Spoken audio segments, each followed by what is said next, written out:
Welcome, ladies and gentlemen, to another episode of Speak On It podcast. I am your host, Big Mike. Of course, I don't do this alone. I've got my fellas here with me. Start off with the mad producer, podcast Poppy in the building.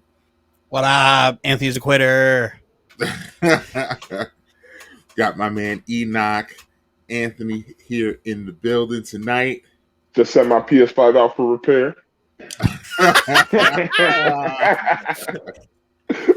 sent it out for repair after Dylan set it on fire. I don't know what happened to it, man. I got to get the technician to work on it.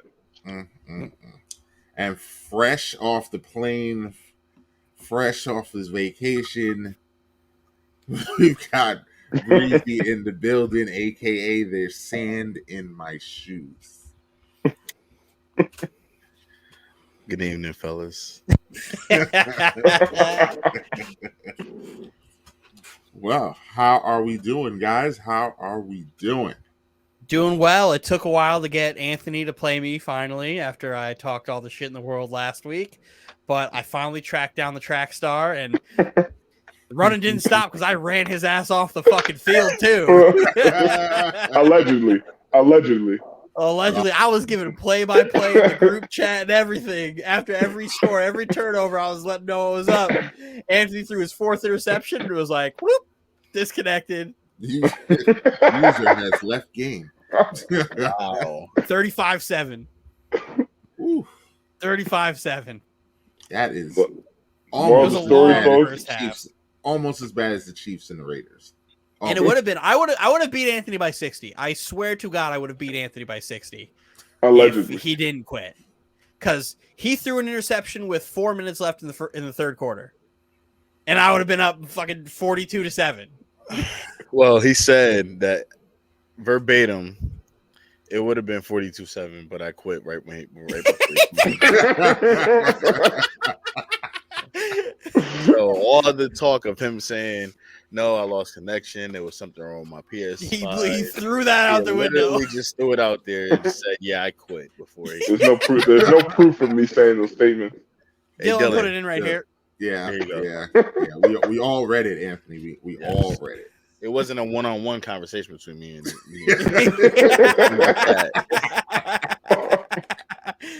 It was a nasty conversation. It was in the group. So I see some proof that I said those things. That none of that stuff happened.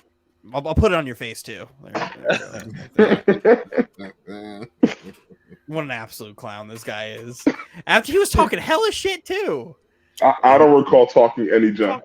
Oh my God! I said just I was to get ready to waxed by the Jets. I said I was ready to have a good game. Just to get waxed by the Jets. I was not focused that night. I regained my focus. I'm a better man now. Oh, that's right. That was the excuse that you gave us. What? You was tired. I was so tired from work, man. It was a long night. I should have never played Dylan.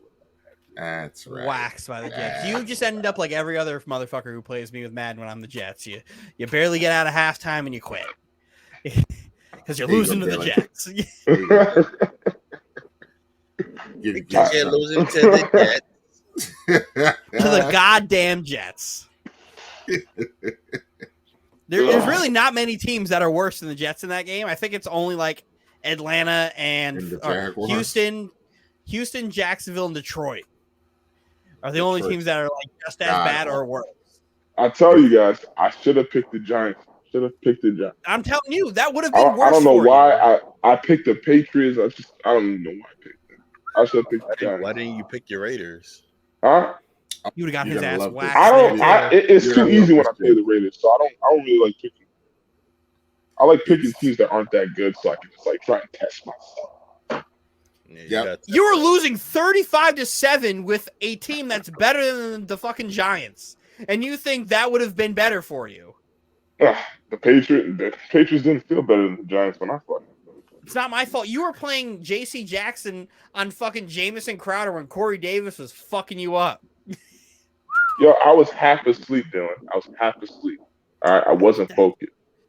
You're the one who you tried to pull the "I'm on now" thing and thinking I wasn't available to play, so you could say, "Oh, but guess what? I would have been up till 3 a.m. waiting for you. I would have been up all night because I got up last Thursday at fucking 3:45 a.m. We got done talking in here at like 2. Well, got an hour of sleep. Went to get a workout in for about 2 hours. Came back, just killed it.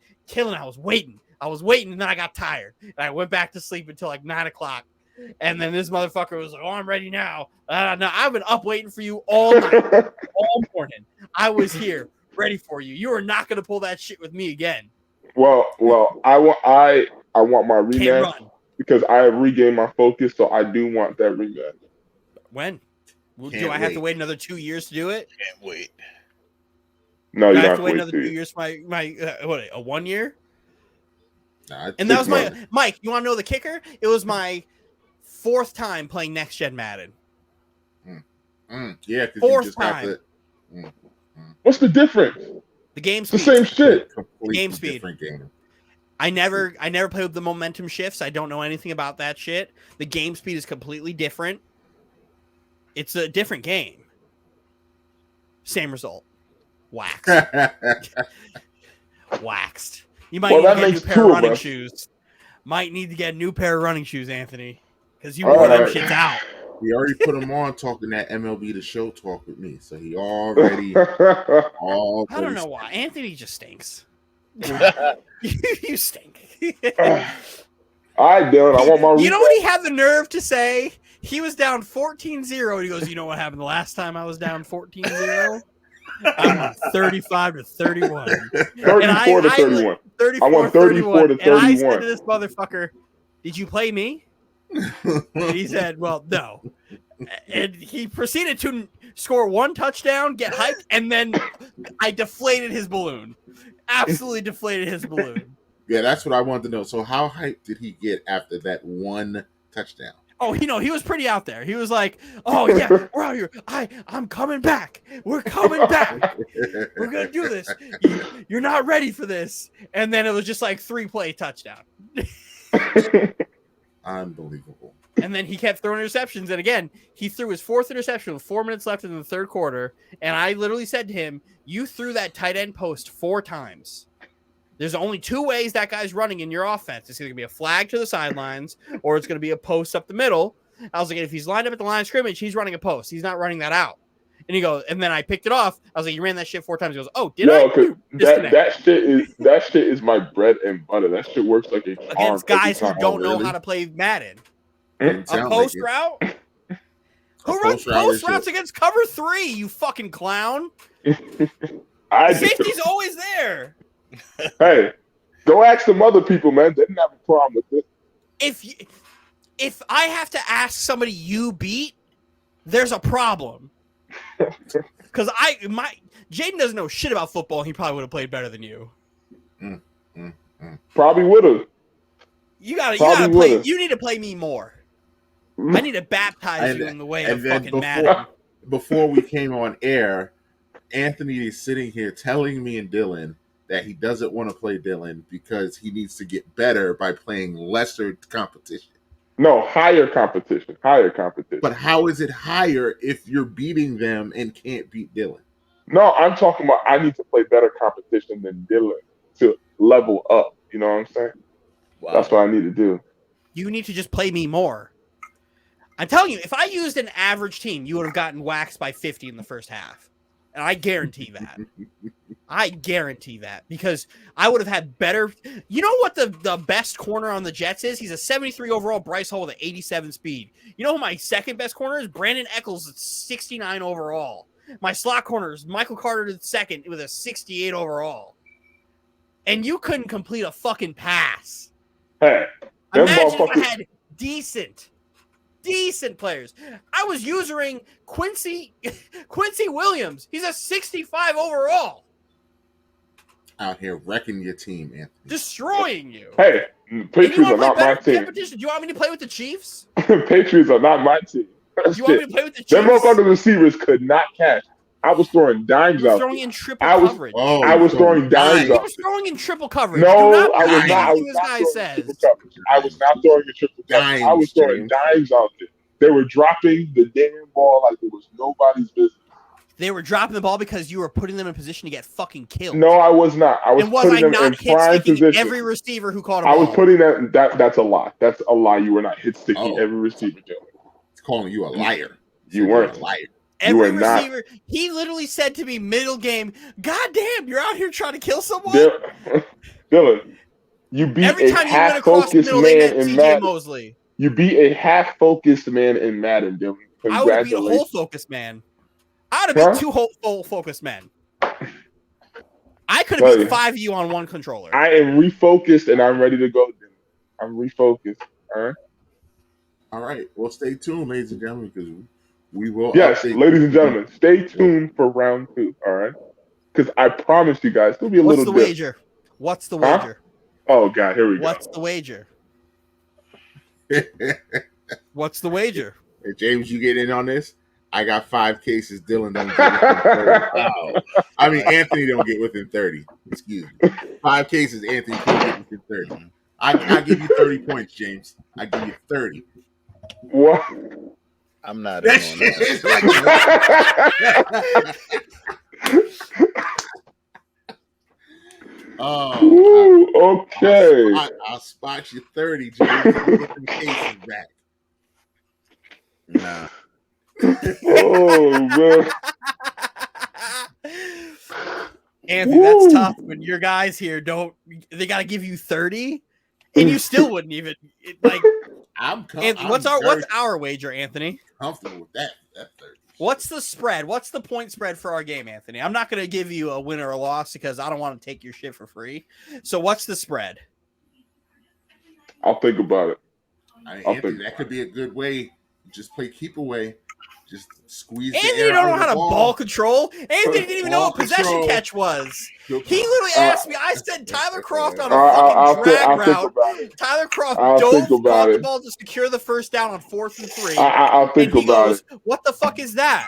What's this diving shit? I was like, that's possession catch. He goes, I know what a possession catch is. You beat a man who was half asleep, Dylan. You beat a man who was half asleep. At that moment in the second quarter when I'm doing possession catch, he says, you beat a man who was half asleep. I knew it was over. I was like, this guy knows nothing. You beat a man who was half asleep, Dylan. I was like, a basic game mechanic of possession catch.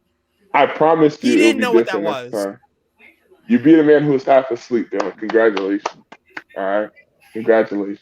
You could be on fucking Adderall on a silver whip. It would have made a difference. Guys, tune into the pod next week. The only thing, guys, hold on, guys. You don't quit. Guys, tune into the pod next week and see if the energy stays the same. See if the energy stays the same. That's all I'm going to say. That's all I'm going to say. We can go back. So what's the spread? Do you think you can stay within double digits of me? We're not talking about the spread. We're talking about wins and losses. Do you think? Okay, fine. Let's give me an easy W. Give me an easy W. I'm trying to make it easy for you. Like I said, one last time, ladies and gentlemen. Do you honestly think you can stay within double digits of me? The energy's going to be a little different next week. Do you honestly think you I'm going to let Dylan talk his talk. You won handily. I'm going to let you talk your talk. Anthony, every single time we have never finished a game because you quit. That's not true. We literally have never finished a game because that is not true. That's not true. Literally, this is going on years now. Every time we play, we have not finished. That is not true. What do you want? What? Yeah, bye. Every time we play, and notice how Dylan's not talking about Call of Duty. You know, you've been pretty quiet about Call of Duty. The one time we played Call of Duty when I was waxing you, have a microphone. I get in the lobby. Times, Dylan, why are you quiet about Call of Duty? Go ahead. I'll talk about Call of Duty right now. I'll talk about Call of Duty right now. The one time we played Call of Duty. Oh no! Here we go. Here comes the excuses. Here comes the excuses. No anything. Oh God! Here we go. Here we go. Now the tone switched up a little bit. Make a class. The tone switched up a little bit. Why did the tone switch up a little bit? Now all these excuses start coming in. When we were done, when I said, okay, run it back, you disappeared. Dylan, you got waxed. Dylan, you got waxed. in Call of Duty. I You didn't got even get waxed. whacked. Yes, I you did. lost. You I got didn't get waxed. waxed. Yes, you I did. didn't even get waxed. I Yes, you lost. did. Yes, you did. This The only thing I motherfucker give you is that you literally. took your beating like a man. You took your beating like a man. This motherfucker literally invited me to a game, no microphone, no anything, didn't tell me anything was going on. Put this, like, I just put in Call of Duty Modern Warfare for like the first time. Doesn't tell me anything, puts me in a game I have to play with preset classes while this dude is just fucking sniping me from around the corner. I know nothing of what's happening. And then when I said, okay, cool, I'll hold L, let's run it back, disappeared. Absolutely disappeared. Boo-hoo. You literally Oh disappeared. my Lord. You turned off your Jesus. PlayStation and said, all right, All bye, these got my win and left. And excuses. then went to Facebook and started talking Yeah. shit. Like, All these who does excuses. that? Do you have any more excuses, Dylan? Do you have Who any more? I mean, You wanna play Call of I'm Duty? writing them down. I can write them down. I got notepads. You want me to write them down? Huh? Let me get my notebook real quick.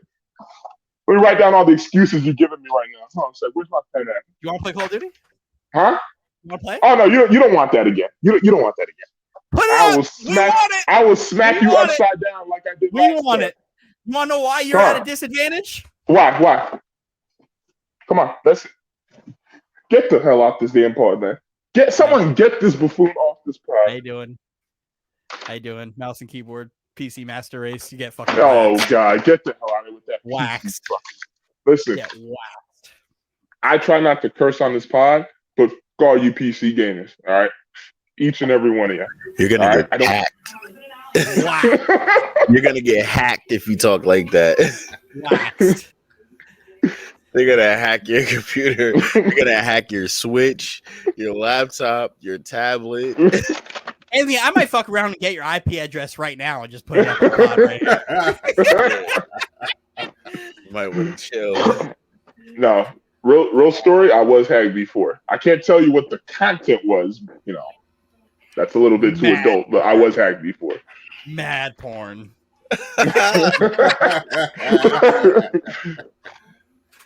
Wow. That was epic, guys. Yeah, that was a fun way to jump into the pod. I don't even know how we're going to jump into these NBA playoffs. I mean, if Anthony was a little bitch, you'd get 2K and play. I always win, Dylan. You don't. I always win, Dylan. I always win. You will find that out very soon. Always, except last time. And the time before. I let you win battles, Dylan, but you don't win the war. You will never win the war, bro. Never win the war, bro. Everything I do, calculated. It's all in here. Just like I'll let you get a couple battles, Dylan. I will let you get a couple battles. I'll let you run your mouth a little bit, you know. Keep going, Dylan. Keep going.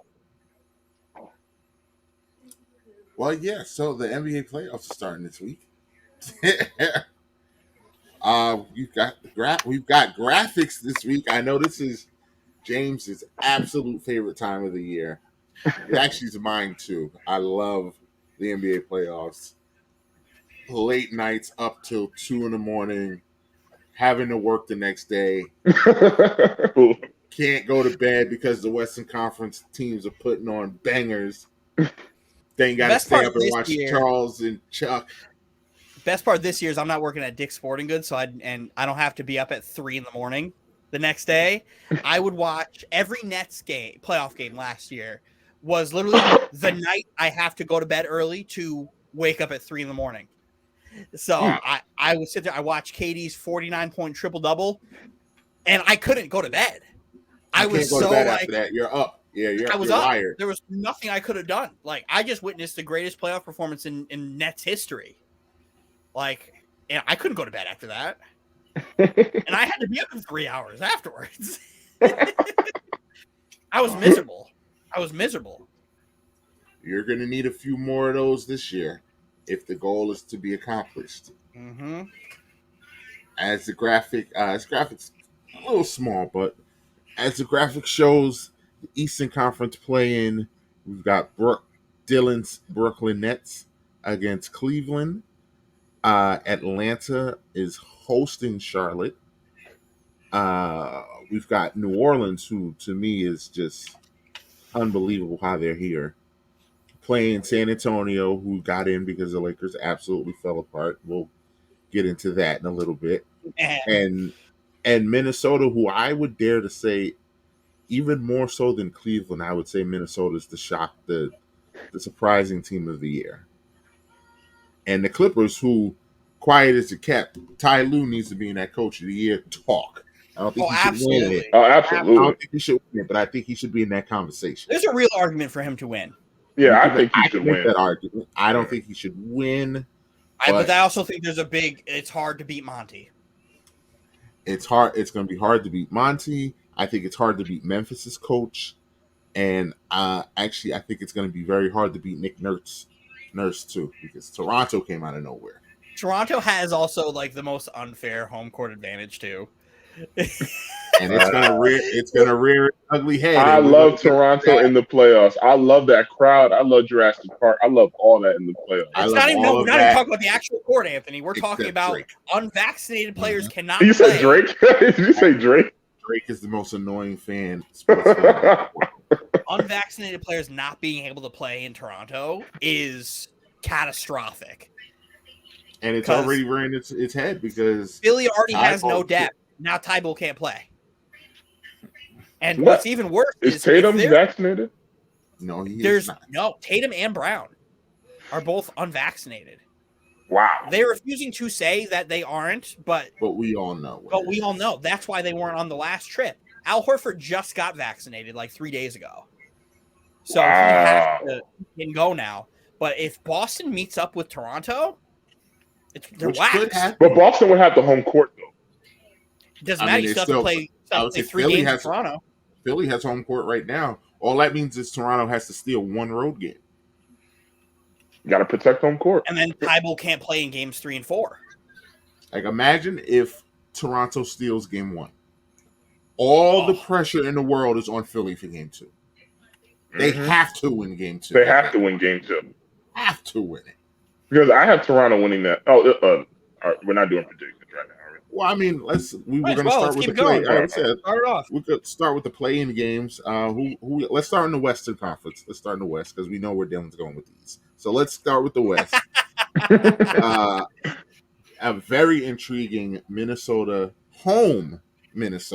which is good for them that they're going to get that home boost against a Clippers team that seems to be getting slowly but surely getting stronger and stronger. Mm-hmm. The rumors that Kawhi could come back if they get to the second round. It's just scary. It's getting scary season, and I couldn't imagine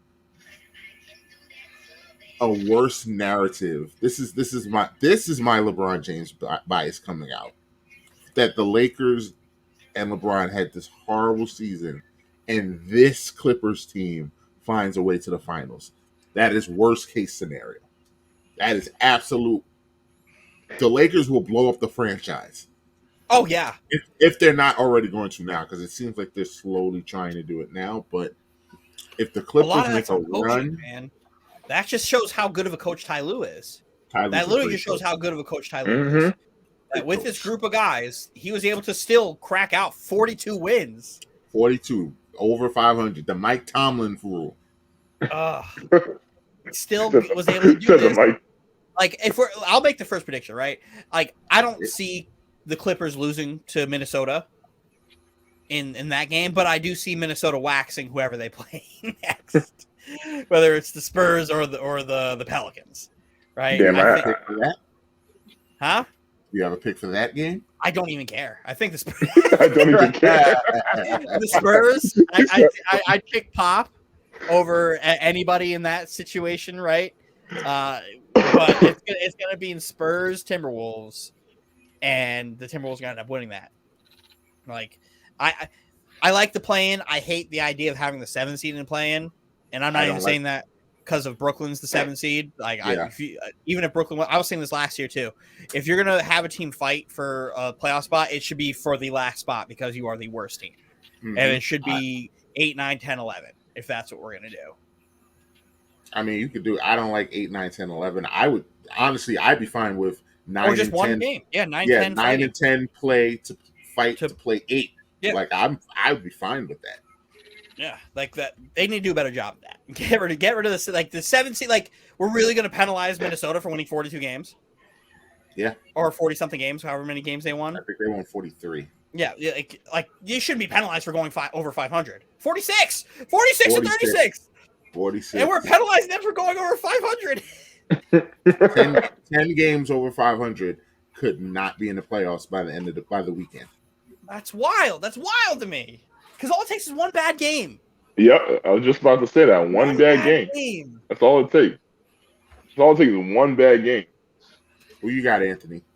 I honestly, I have to say I pretty much agree with Dylan on this. Like, realistically, I like the Clippers. I think the Clippers are going to beat the Timberwolves.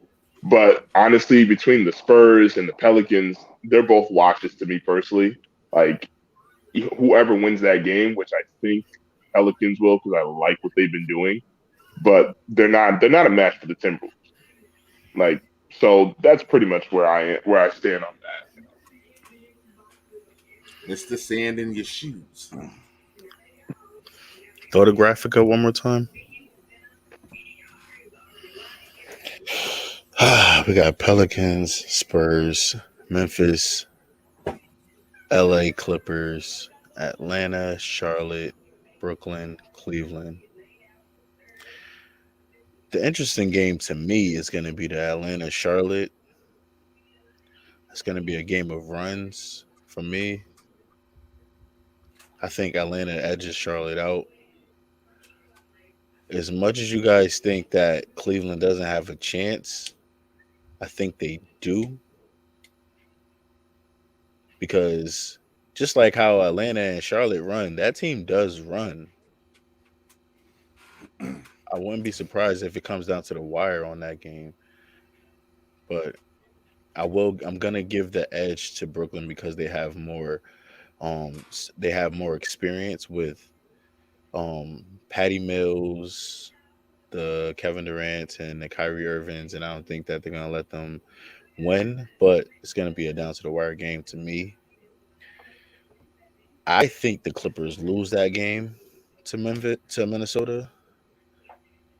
I just think that D'Angelo Russell, Anthony Edwards, and Cat are just going to be too much for Reggie Jackson and what's the kid? The kid with the hair that the braids. Yeah, Terrence Mann.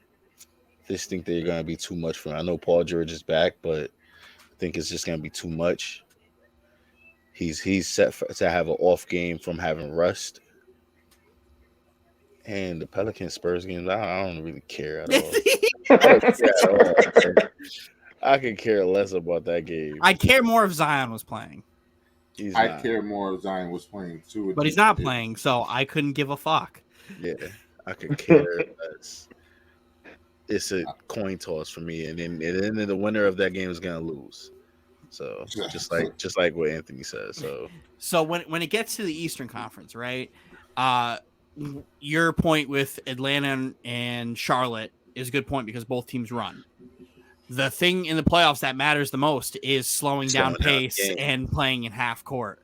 Yeah. And that's where it's like Brooklyn, if we're able to, in a playoff atmosphere with playoff calls and physicality, with Cleveland not having Jared Allen, if they had Jared Allen, I'd be scared. But they still got Evan Mobley who plays and they slow. still got Garland too. Man. But Evan Mobley, but this is, I think I made this point before you got in, where Jared Allen makes the game so much easier for Evan Mobley to be a terror on defense because they usually just funnel to Jared Allen the way Gobert does. But Evan Mobley also can defend on the perimeter, but nobody in Utah really is a great wing defender. So that's where it's a little bit different, where you can be more physical and switch better while still funneling to Jared Allen, who's just going to pin your shit on the backboard. Right? But without him, they're still young. They don't know how to play in a half-court playoff basketball game. Whereas Charlotte and Atlanta, they're both going to just keep trying to run. Atlanta will have the advantage because they went to the conference championship last year. Yeah. So they'll know a little bit more about the physicality that game brings, but nobody in Charlotte can provide the physicality. Yeah. That the team, that Milwaukee and Philly and New York were providing them last year. Yeah. So like that, the Hornets, I'd be scared to play the Hornets because they just run us off the court.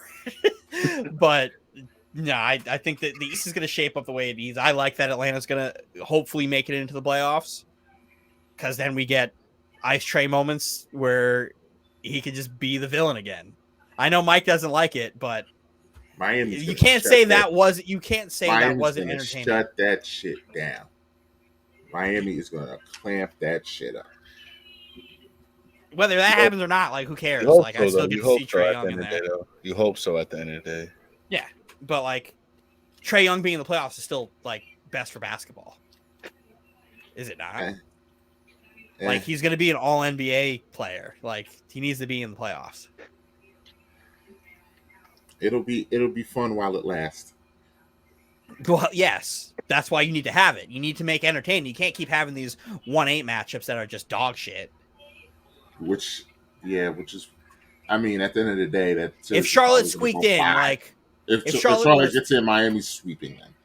Like no business being there. I do see what he's saying, because my thing is, even if you don't like the Hawks, I'd rather see the Hawks try to challenge the Heat than Charlotte. Yeah, because Miami's going to sweep Charlotte. Miami would pack them the fuck up. When you got a bench player damn near dropping 30 like it's no one's business, like Miami's gonna. At least with the Western Conference, right? Both of those matchups can be very interesting. Like I don't think Minnesota can beat Memphis, but I love the idea of watching Pat Beverly and John Morant almost fight. Like that seems like it's very entertaining. And I'm rooting for that because Ja's going to need that.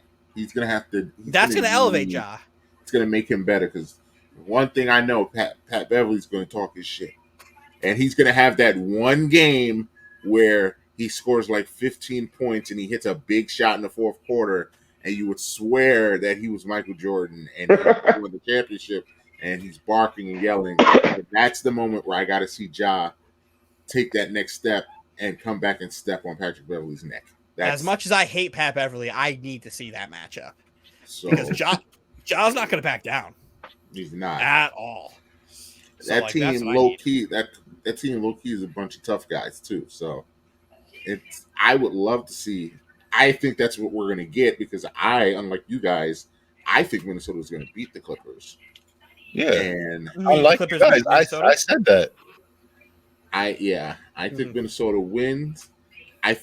I actually do think the Spurs win, because Pop, and because the Spurs literally, that Spurs team is like they good. did this last year, and they almost beat Memphis last year.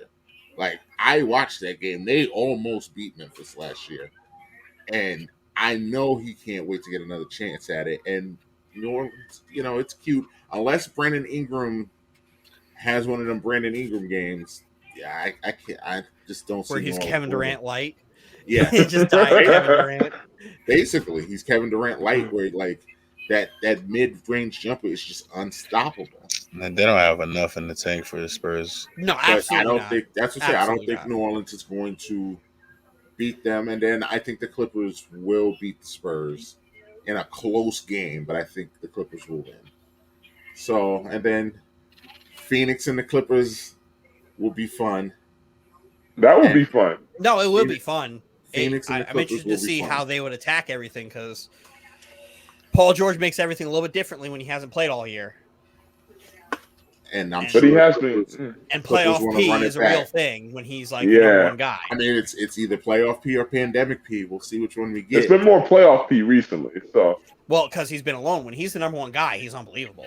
Oh yeah, he's got to be one of the worst number twos ever. He's got to be one of the worst number twos of all time. Because he just doesn't know how to play the part. He just doesn't know how to play the part. Yeah, he can't play without the ball. It has to run through him, or he doesn't know what to do. Which is shocking, because he plays such good defense. You would think he would just let his defense take over, but no. Pandemic P. Pandemic P. But let's move on to these 3-6 matchups, which I think both 3-6 matchups are very interesting. On the West, we have Golden State and Denver, and in the East, Milwaukee, Chicago. Milwaukee, Chicago is losing a little steam, because I don't think Lonzo's going to play. Lonzo's he's done. So I thought a healthy Chicago could take that 6 or maybe even 7.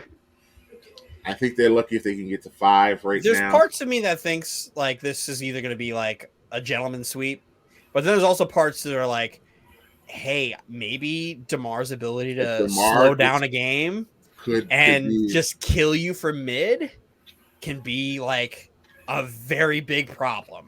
because the And one thing, Vucevic.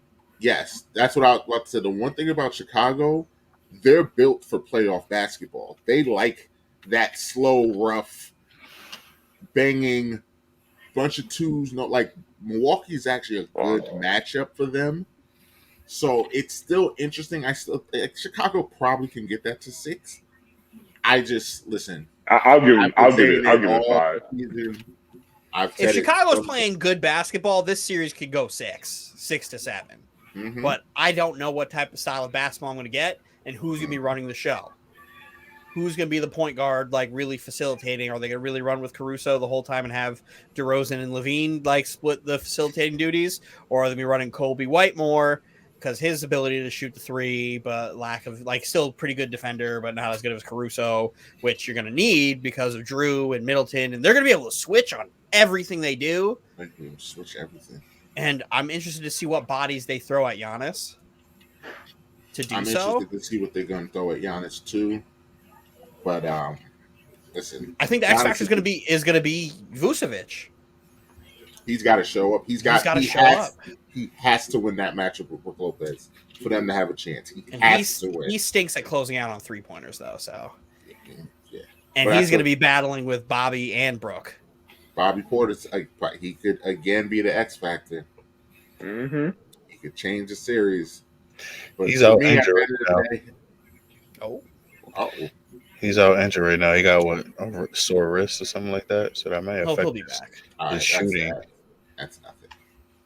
Might affect his shooting though, because he was able to knock down them threes, which he's been doing really well all season at. So it all depends. Hopefully, I really hope they don't find a way to play Vooch off the court. If they play Vooch off the court, the series is over. The series is absolutely over because you can't afford to take the size off there and lose rebounding against the Bucks. Who just get every rebound. Every rebound. Their length is just incredible. Does they crash? They play physical. Yeah. You can't afford to take him out to play what, Derek White? Or whoever the fuck it is. I was saying, I want to give Chicago 6, but it's just I only see it. The only way Chicago goes 6 is if DeMar DeRozan is just he needs to have unbelievable. That MVP which he's been most of the season after the All-Star break. Because that guy could carry this team. Even before the All-Star break, a solid mid-range game can control a playoff series. Mm-hmm. We've seen that all last year. That's literally the Suns. Their whole playoff run was just mid-range jumpers and some open threes. Mid-range jumpers pick and roll you to death. Mid-range jumper pick and roll you to death. So hopefully they can figure that out. And then Zach LaVine just spot up 3-point shooter and then come and finish at the rim. I wish he was healthy because it would have been fun to see. Like I said, it would have been fun to see the Chicago team healthy because they were looking real good at the beginning of the year. Having Lonzo and Caruso in a backcourt together while you can play a lineup of Zach LaVine, DeMar DeRozan, and Vucevic is just nightmare fuel for just defense. Like, that's ridiculous. Switch everything because everybody's 6'4" or tall. Well, Caruso will have to switch guards, but he'll guard a forward. But exactly, but Caruso, he's one of those guys. Doesn't matter to him. But that Golden State Denver matchup is super interesting. Very tricky. Somebody's gonna get their feelings hurt. Oh yeah. Somebody's gonna get their feelings hurt. And I saw today that Steph is gonna play. I don't know if he's gonna be rusty. I feel like Denver has a real good chance to steal game 1. And to me, the X factor in this series is Klay Thompson. Because when he's been Klay, they look like the Warriors and they look like they can't be stopped. When he's been rusty and he's been off, they look very beatable because he's been pressing. So I really think it's going to come down to Klay. How Klay plays, I think, will determine who wins the series. and I'm going to shock you, and I'm going to pick Denver to win this series in 7. Wow. I think Draymond is the X factor here. Hasn't been healthy all season. He's coming in, hopefully, like in pretty good shape. He came back towards the end of the season. A lot of Clay's production is going to depend off of Draymond because he's the officiator of that offense, and he's gonna be the one who's gonna be guarding Vooch. Jokic. Joker. He's gonna eat Draymond's ass up. I know, but like he's the only one on that team who's gonna be like, I'm gonna take that challenge, and whatever happens, happens. And he's got to be. His job is going to try to make Jokic try to fight him. Said Joker, yeah. He's just got to get Jokic mad. That's literally it. His game plan is get Jokic mad so he's not thinking straight. Mm-hmm. And we'll see how soft or hard Jokic actually is. And if he comes out and he's still this advanced analytics just like dominator where he's just getting Will Barton and Bones Highland open threes all game, it's going to be a problem. It's going to be an absolute problem. This dude's the first guy ever to have 2,000 points, 1,000 rebounds, 500 assists in a season. Which is shocking. You would have thought LeBron would have did that, but nope. No. Yeah, he's averaging like 27, 10 and 7 with Bones Highland. It's unbelievable. Like I said, we'll Diet Blake Griffin. We'll get into the MVP talks in a minute, but yeah. So I have Denver in 7. Who you have, Dylan? I can't get rid of the Warriors like that. I'll go Warriors in 6. But it literally is all dependent on Draymond. If Draymond can't be out there and be Draymond, then it's over. Denver in 5. Oh. Gentlemen 5. sweep. I like it. Gentlemen sweep. Oh. They're going to steal one in Golden State. I like it. And then just not lose in Denver. Yep. I like it. Anthony? I'm going to have to say Golden State in 7. I think this going to be a very long series. It's going to take a 7th game. I don't see Golden State winning in Denver. I think Denver's going to hold fort on their home court. But I think ultimately in the end, Steph Curry, with his experience and just who he is and what he does in those big moments, I see at least 2 to 3 40-point games from Steph Curry. Wow. I'm not going that far, but yeah. Warriors. Okay. All right. Well, what do we have left? Philly and Toronto. Whew. And get Philly Dallas. The fuck out of here. Dallas and Utah. Pack Philly the fuck up. Pack, I feel bad because Joel Embiid is balling and he deserves to get a W, but pack them the fuck up. These guys ain't losing. They're going to put out a lineup at some point in this game where it's nothing but 6'10 guys from point guard to center. And they're going to switch everything and make James Harden cry. And it's going to be unbelievable. And on top of that, when it gets to Toronto, your team's best defender can't play. And then that means they're going to be putting Freddie out there just to drop bombs like his son was born all over again. Just kill him from deep. Freddie ain't going to miss because he's going to be playing in Toronto in Jurassic Park. The crowd's going to go wild. Masai Ujiri's going to be sitting there. Drake's going to be sitting there. It's like, I always love Toronto. And he's going to keep pushing. Get Philly the fuck out of there. Joel Embiid's going to average like 35, 14, and fucking 7. And he's going to have like 60% shooting from the field, like 75% from free throw. Fuck it. 35 from 3. And they're going to get packed up. They're going to get packed up because James Harden can't play in these types of games. James Harden, I think, has averaged like 18 points a game since he's been in Philly. Maybe less. I think it's like 15.6. Anywhere from 15 to 18 points a game since he's been in Philly. And he has played awful. Doc Rivers has already started throwing him under the bus in these press conferences. This is what I said you were going to get, Philly fans. Told you. Just like I told Dylan, when they got James Harden will be the reason that you don't get a championship. I'm going to tell Philly it's the same thing James Harden is going to be the reason you do not win a championship. What a He's fall from grace. He's not that guy. He's just not that guy. Anthony, remember when you were caping for this guy? When he was beating up on the Knicks? Hey. Initially, he was doing good. All right. Against bad teams. No, he had a few good games against some good teams. All right. Again, like? Huh? Like? They definitely played the Nuggets, and he scored like 25 or 26. Definitely didn't. Definitely didn't. Well, it was one of them good teams. I have to look back and test it. He played the Timberwolves. Minnesota, yeah. Minnesota. Okay. Because when he played the Nuggets, he played like dog shit. Every time they played a good team, he played awful. Trust me, I know. I would look at it and I would send it to the group. I'm just so disappointed because he gave all those excuses as to why he just wasn't a fit for the Nets, and it sounded plausible initially, but then it's just like you're looking at his games and just like, oh my god, what are you doing, dude? Dylan's face. So you're telling me a guy who wasn't getting foul calls all season, whose primary source of like scoring the basketball is free throws, is not shooting free throws? Oh fuck, yeah, man. Yeah, that's but not he gonna change. also It's not going to change. Yeah, and, but wait, shooting a career low at 3-point percentage? That's just going to change?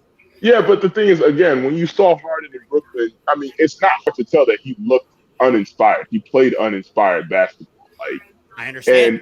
Are we going to sit here and say it's uninspired for him just not wanting to be there, or because he just took a massive fall from grace? Well, it looked like he just didn't want to be there, and that's how he made it out to be. Like, he just didn't want to be there. Like, what's his excuse now? He doesn't have an excuse now. I mean, like, literally, what's his excuse now? Right? They didn't stop like not calling fouls for him because they've just been doing that all season. You can't manipulate the game anymore. He doesn't attack the rim hard, so he's not going to get more fouls because he's still trying to get his arms wrapped up as opposed to trying to attack the basket. Like, what are we doing? He's not shooting the three well. So you're not shooting the three well. You're not getting to the free throw line. And on possessions where you have to pass the ball, you're standing still. What is he? And they just took against the Raptors too recently. He had like a paltry 13 points. Like, I know. Hey man, this isn't anything I didn't see all year. Because there were some games where he was just unbelievable, like that Laker game on Christmas Day, where he had 35-point triple double, and then the next night against the Clippers had another 30-something point triple double, and then we get back to the East Coast and he put up 15. Like, what are we doing? That's not going to win you shit, and that's your team's best player. And he's going to get scapegoated, and they're going to blame Doc. They're going to bring in D'Antoni, and then they're going to run it back. Like, if Philly's a first-round exit, you have to get rid of everybody. But James Harden didn't commit, so now James Harden's a free agent. So now he could just up and leave because he doesn't like the construction of the team, and then he can be wherever he always wanted. Which is whoever knows. But where is the place that he always wanted to be? Because whichever is his next team. Whichever is his next team. That's the place he always wanted to go. Wherever's the next team.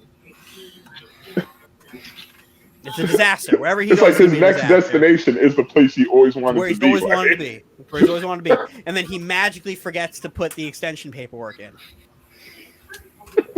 Nah. He knew what the fuck was up. And Philly fans got waxed on that trade. Now more than ever. Speaking of extensions, what's the status on Kyrie with his extension? He'll get one. Does he? I mean, you got to ask the question: is he sure that he wants to stay? What other team in the NBA would have did what they did for a player that the Nets did for Kyrie Irving? The Nets had Kyrie Irving's back the whole way through it. That's literally, like, they say loyalty is dead in sports. If that were the case, Kyrie's out of there. They would have packed him up and sent him out anywhere else. But Sean Marks and Joseph Tsai didn't want him going nowhere. So it's like, he'll get his extension. Even if the Nets are iffy on it, Kevin Durant's going to pull out the veto card and be like, you're giving him the extension. Those two are going to be Nets for the rest of their career. Pretty much. Barring something crazy, yeah. Barring something crazy, Kevin Durant and Kyrie Irving will be Nets the rest of their career, which is a wonderful thing. And they're still relatively in the prime too. I mean, KD's what 33. Kevin Durant's 33 and Kyrie just turned 30. Yeah, so they got plenty of years left in the tank. Plenty of years. So I mean, yeah, Dylan, you guys are set for the next 4 or 5 years. Well, and then we got Ben Simmons, who's also under contract for another 5 years. So yeah, it's a nice core to have when Ben finally plays. Who is the West Coast matchup, Michael? Dallas versus Utah. Dallas versus Utah. Get Utah the fuck out of here. Get Utah the fuck out of here. Yeah, it pains me to say it, but Luka is just a bad man. Now, Luka did strain his calf. Yes, he did. The last game of the season. Something to keep our eye out on. I don't think he has to worry about the playing. He shouldn't have been out there. He should not have been. Thank God for the playing week. Yeah, because if the playoffs started Tuesday or Wednesday, they'd be in trouble. Yeah. Any team that has a statue of a pedophile outside of the arena is going to lose. I just don't think they have enough. I think Dallas is just really good, and they have the best. They have the best player on the court. Luka's the best player. And they have 4 guards on their team that will pull out Rudy Gobert and just give him buckets. Jalen Brunson is going to light his ass up. Jalen Brunson's going to light him up. Luka's going to light him up. Dinwiddie's going to light him up. And Hardaway's going to light him up. Like, no chance. None. Yeah. So, you don't give him one game? Not sold on Hardaway. I'll give him one. I'll give Utah 2 games. I'll give Utah 2 games. I'll give him one. I just don't like Utah. Not sold on Hardaway. Lighting him up. Yeah, but that's because you have bad experience with Hardaway. Hardaway last year was their second best player in the playoffs because KP was non-existent. But Dinwiddie's going to do his thing. Luka's going to do his thing. Brunson's going to do his thing. Even if you don't have Hardaway, they have 3 guys that are going to be like, come here, you French fuck. And then give him and then pull him with the KD. Trop petite. Too small. And get Gobert the fuck out of here. And that'll be the last time Gobert and Donovan Mitchell play a basketball game together. Because they'll be separated. One of them's got to go. Yeah. And so I've got Dallas in 6. Dallas in 5. Gentlemen sweep. Get the fuck out of here. Yeah. Let's call them now. Let's call them. No, I got Dallas in 6. Gentlemen sweep. Get you hand them the broom nicely instead of just kicking the door down and just start sweeping shit up. I mean, it's good to call that on them because it's just their thing. They don't do well in the playoffs anyway. So I've been talking shit on Utah all year. I gotta stay consistent. This is who they are. And it's who they'll always be if this is their core. So I take it you're taking Dallas too, James? Oh yeah. Are we going to do the hypothetical with the? Let's do it. So we'll just go off of our picks then. So based on my picks, I would have Miami playing Atlanta, and playing Cleveland, and Brooklyn playing Boston. Miami's going to beat Cleveland in 6. I think Cleveland can get 2. And I'm going to pick Brooklyn in 6 because I don't think they can win a Game 7 in Boston. So I'm going to pick Brooklyn in 6. Scared that if it goes 7, Brooklyn could be in trouble. Oh, West. For the West, I mean, it doesn't matter. Phoenix is going to win. Memphis is going to win.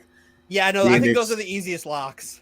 Yeah, Phoenix is going to win. Memphis and Minnesota, I'm going to pick that to go 7, but I think Memphis wins because Game 7 will be in Memphis, and Ja's not having that shit. Unless Karl Anthony Towns just elevates to these levels that we've never seen from him, where he automatically just becomes that guy. which would be great for him in his career. Would be. If that happens, I'd be ecstatic because I've been a Cat hater for a while. I've been a Cat fan. I've been waiting for this moment, fan, but not this year. I never thought that moment was going to come, and there's a chance that moment happens. Yeah, don't forget about Anthony nobody Edwards, thought Trae too. Young was going to emerge the way he emerged last year. Like maybe this is Cat's time, and he starts looking at Jaren Jackson Jr. and is like, "What a bitch!" Splash. But like, who knows? But no, I got Phoenix and Memphis. Miami's going to beat whoever they play. I think if it's Atlanta, it goes 6. I think Atlanta can take 2. The Nets in 6 too, especially if everything I'm hearing is correct that Ben Simmons is scheduled to make his debut game 1. Is because he started his ramp up today, and after tomorrow's game for the play-in, they don't have to play again until Sunday, and they'll have 3 practices in between. And that's going to be what does it. And I think that's a great warm-up to get Ben back into shape, because all he's going to be doing is like, we don't even really need you to handle the ball. Just be in Jason Tatum's pocket and make his life miserable. He needs to come back and like the second half of the first round or towards the second round. Honestly, I feel like the politics and the sports broadcasters and the fan base is kind of like rushing him out there because you haven't played in 10 months. Well, the Nets don't give a fuck about that. The Nets are probably the Nets are the most like cautious group of coaches when it comes to playing I've ever seen. But to James's point, it does feel a little rushed. If it was rushed, Ben would have been playing a month ago. Well, he couldn't play. That's how I say it. Fucking hurry is this going to be back? But that's why they've been so cautious. And I always thought a round 2 comeback was more realistic. But if he's absolutely cleared and ready to go, those ass out there. Those ass out Those back injuries, man. It's hard. The back injuries are tough. That's what I said. Hard. Tough. But like, the best thing is get him in there early, see where he's at, manage his minutes a bit, and if he's like, I can't go. He's definitely on a pitch count. Yeah, there's no way I don't see him playing 40 minutes. I don't see him playing 25. I'd see him playing 25. It's sporadic, very spread out, most of them at the end of the game. Because he's going to be the one who, when they try to do that stupid switch that cost us the game last time we played Boston, where they keep switching Bruce Brown off for Seth Curry by just doing a tap on the hip, like Ben's going to be like, no, fuck that. I'm fighting over it. And this is the series where you're going to see Tatum either like elevate himself. I'm telling you, man, like I said, I'm picking Brooklyn in 6. But if that series goes 7, I'm telling you right now, Boston's going to win. The best thing in Brooklyn's favor is Time Lord's not playing. That helps. Time Lord not playing gives us a ton of help on the boards and defensively, because they funnel to him too. They play Time Lord the way they play Gobert and Jared Allen, where they just try to funnel to him. And what you have Al Horford and Daniel Tice, I'm all set. But we'll see if they can slow it down. I know shout out to Ime Udoka, who also should be up there for Coach of the Year too. He should. Got that team to believe in his system and got those guys to want to be coached, which is my biggest thing all season. That was a group of guys who didn't want to be coached and held accountable, and they grew. And they played unbelievable basketball. But they're getting packed up. They're getting packed up. What you got, Anthony? What you got in these first rounds? I think I'm in love with these game 7s, these 7-game series. So I'm just going to keep the trend up. Honestly, I'm going to start with Brooklyn. The West is the same as I said. Like, there's no intrigue there for me. The East, Brooklyn and Boston. I like Brooklyn in 7. See, I disagree with you there, Mike, a little bit. I think Brooklyn will win in game 7 in Boston. We have Kevin Durant. They don't. And that's literally as much as I hate having to hear that, it's the truth. You know, I think it's going to be a back and forth between the two teams, especially with Tatum and Durant and then Irving and whatnot. I think Brown will take that next leap because we don't talk about Brown enough. You know, it's always about Tatum. Personally for me, but when it comes to that big game, that game 7 on the road, I just see Durant just seeing red. I just see Durant seeing red. Durant to me, like, and I'm going to sound like a fucking homer because he's on my team, but like, I say this quite frequently. Durant to me mentally is at this next level where it's just like, if you're in the final 2 minutes of a game and you need one player on your team, it's hard pressed in the playoffs with how they play that you're picking anybody other than Kevin Durant to get you your shot. Hard pressed. Like Giannis, you could pick Giannis, but like if Giannis has to take jumpers to get you that bucket, you're like, but if they make him work and if he's a little tired, hey, he might miss it. Which he might be because he might have to do everything. Did you guys see the Durant or the Etceteras and JJ Redick pod? Like collab they did? No, I didn't see that. So it was really good because they talked about KD's game 7, where he was like, yeah, the game before where I had 49, like 17 and 10. He goes, I felt like I could have gone another like 15 minutes. But once it got to game 7, he goes, I was just dizzy. He was like, I was shot. He looked shot. We could tell. There was nothing on his jump shots. Mm-hmm. But like, I really want this to go my way because I really want Milwaukee. And if Ben Simmons ramps up, and is in a good spot for Milwaukee, I need that. There will be some cases going on with that series. I need that because if Kevin Durant beats Boston and goes to Milwaukee and wins that series, nobody could tell me shit. Nobody could tell me shit, and the sports world will have to apologize to me. They'll have to apologize to me because all year I've heard, oh, you guys couldn't Giannis. I will personally apologize to you, Dylan. I will personally on air apologize to you. And then you know who I really want to apologize to me directly? Nick Wright. Nick Wright will have to call me personally to apologize for all the shit he's been talking about the Nets and Kevin Durant being always number two. Like that's a fucking clown if I've ever seen him. I used to like Nick Wright. Now he's just a fucking ass clown. He's a troll. Man. Like there's no like be a fan of Giannis, whatever. Like I understand the argument for why one would be better than the other. Like I get that. But like pound for pound, if you need a fucking bucket in the most meaningful game, there's only really one person you want. And it's that guy who wears 7 in black.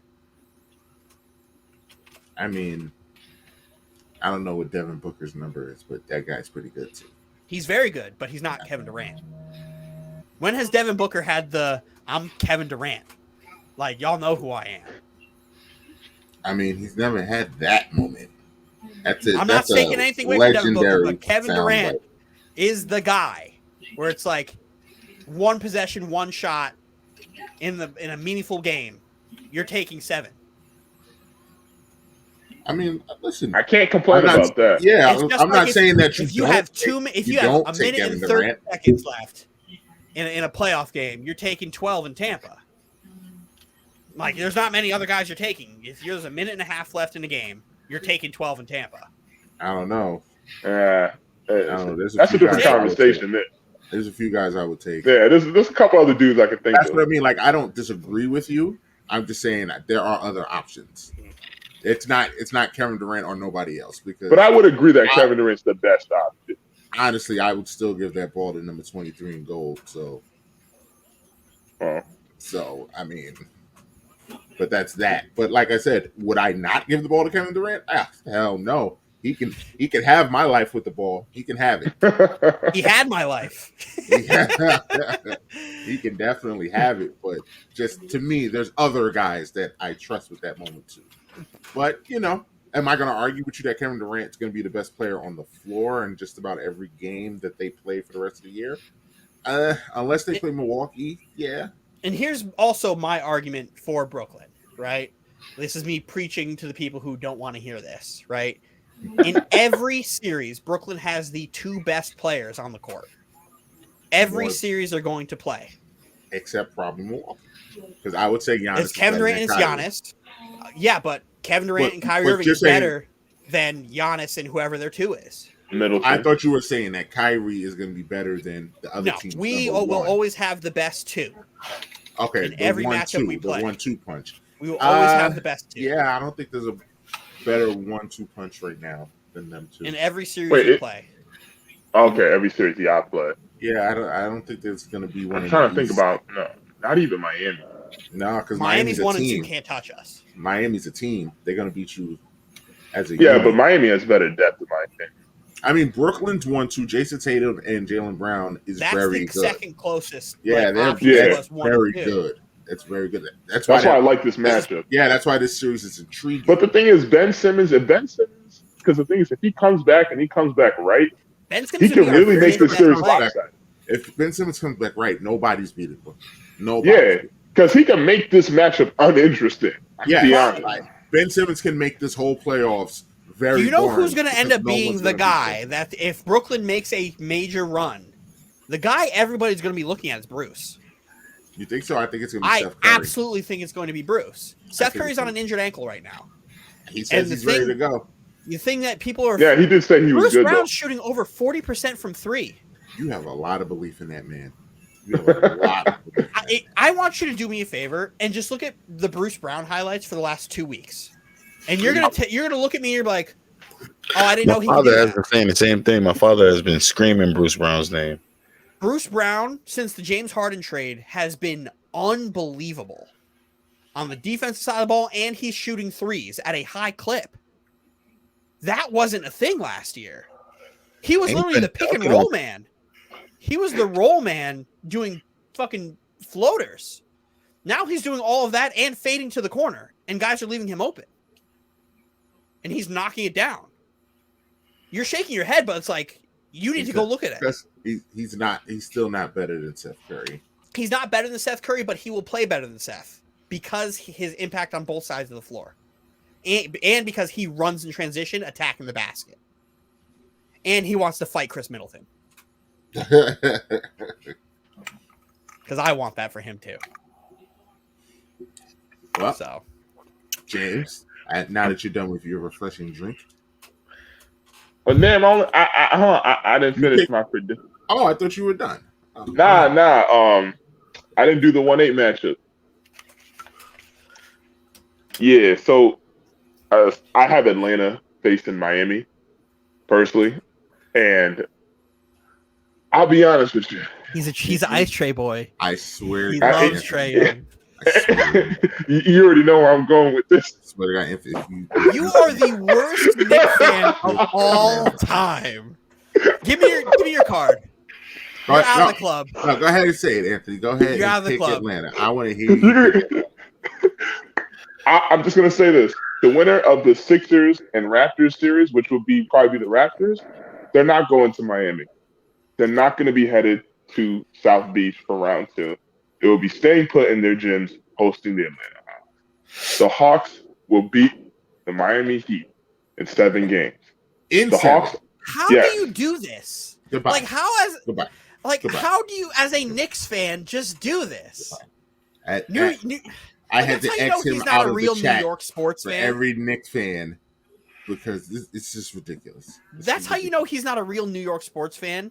Because after their game, the Yankee game last night, they were chanting "Fuck Trae Young," leaving the Yankee Stadium. Exactly. I have talked to several people who understand where I'm coming from. You can hate Atlanta sports teams, but you can like. I don't actually hate Atlanta sports teams. I had to give him the boot on that one. I don't hate Atlanta sports teams at all. Actually. I was rooting for the Braves to win the World Series because I fucking hate Houston and Boston. So I was rooting for the Braves wholeheartedly. But Trae Young, absolutely not. Absolutely not. I don't understand how you could do this. Absolutely. So what happens if the Hawks like win? Being a fan of Reggie Miller. Wait, so guys, what happens if the Hawks win? There will never be if the Hawks win. I will give you the nod. I'm like, you were right. But like, as a Knicks fan, I can appreciate that. As a Knicks fan, you should not be doing that. I like Trae Young. Is that a crime for me to like Trae Young? Picking the Sixers. Yeah. As a Knicks fan, yes. That's literally me picking the Sixers and saying James Harden's going to average a 35-point triple-double. Like I can't do that. As a Nets fan, I'm rooting for his downfall. Every single time he plays. Every single time I'm rooting for his downfall. And Giannis, like I want the Bucks to lose, but I know they're not going to when it comes to that first round matchup because I want to put them away. Because I want to be where they're at. I want to be the reason why they're 6 feet under. Very respectable. Like there's no way. And guess what? When we lost to Milwaukee, I was praying for their downfall every step of the way. Even as likable as Giannis is, which is why I can't hate him, even though he purposely injured Kyrie Irving. Oh my God, Jesus! And that Bucks team is dirty. We saw Chris Middleton just bulldog Bruce Brown off that dunk attempt. We all saw it. Oh, but I can't hate them. I just don't want them. I don't want them to win games. I will never root for them. As likable as Giannis is, I can't. Even if Giannis was clear-cut MVP, I would be like, he's not. Give it to Jokic and Embiid. Fuck him.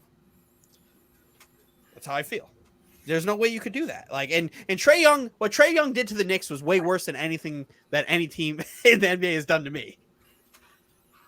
Trae Young ruined that potential playoff run for the first time in how many years? 10? I think 9 or 10. He went into there and ruined the Knicks season, exposed Julius Randle, and caused this downslide of the Knicks season. Like, that's his fault. The reason why you hate Julius Randle now, he's not your king, is because of Trae Young. Not to mention, when the Knicks went on this bullshit run at the end of the year trying to get everybody's hopes up. You said bullshit run?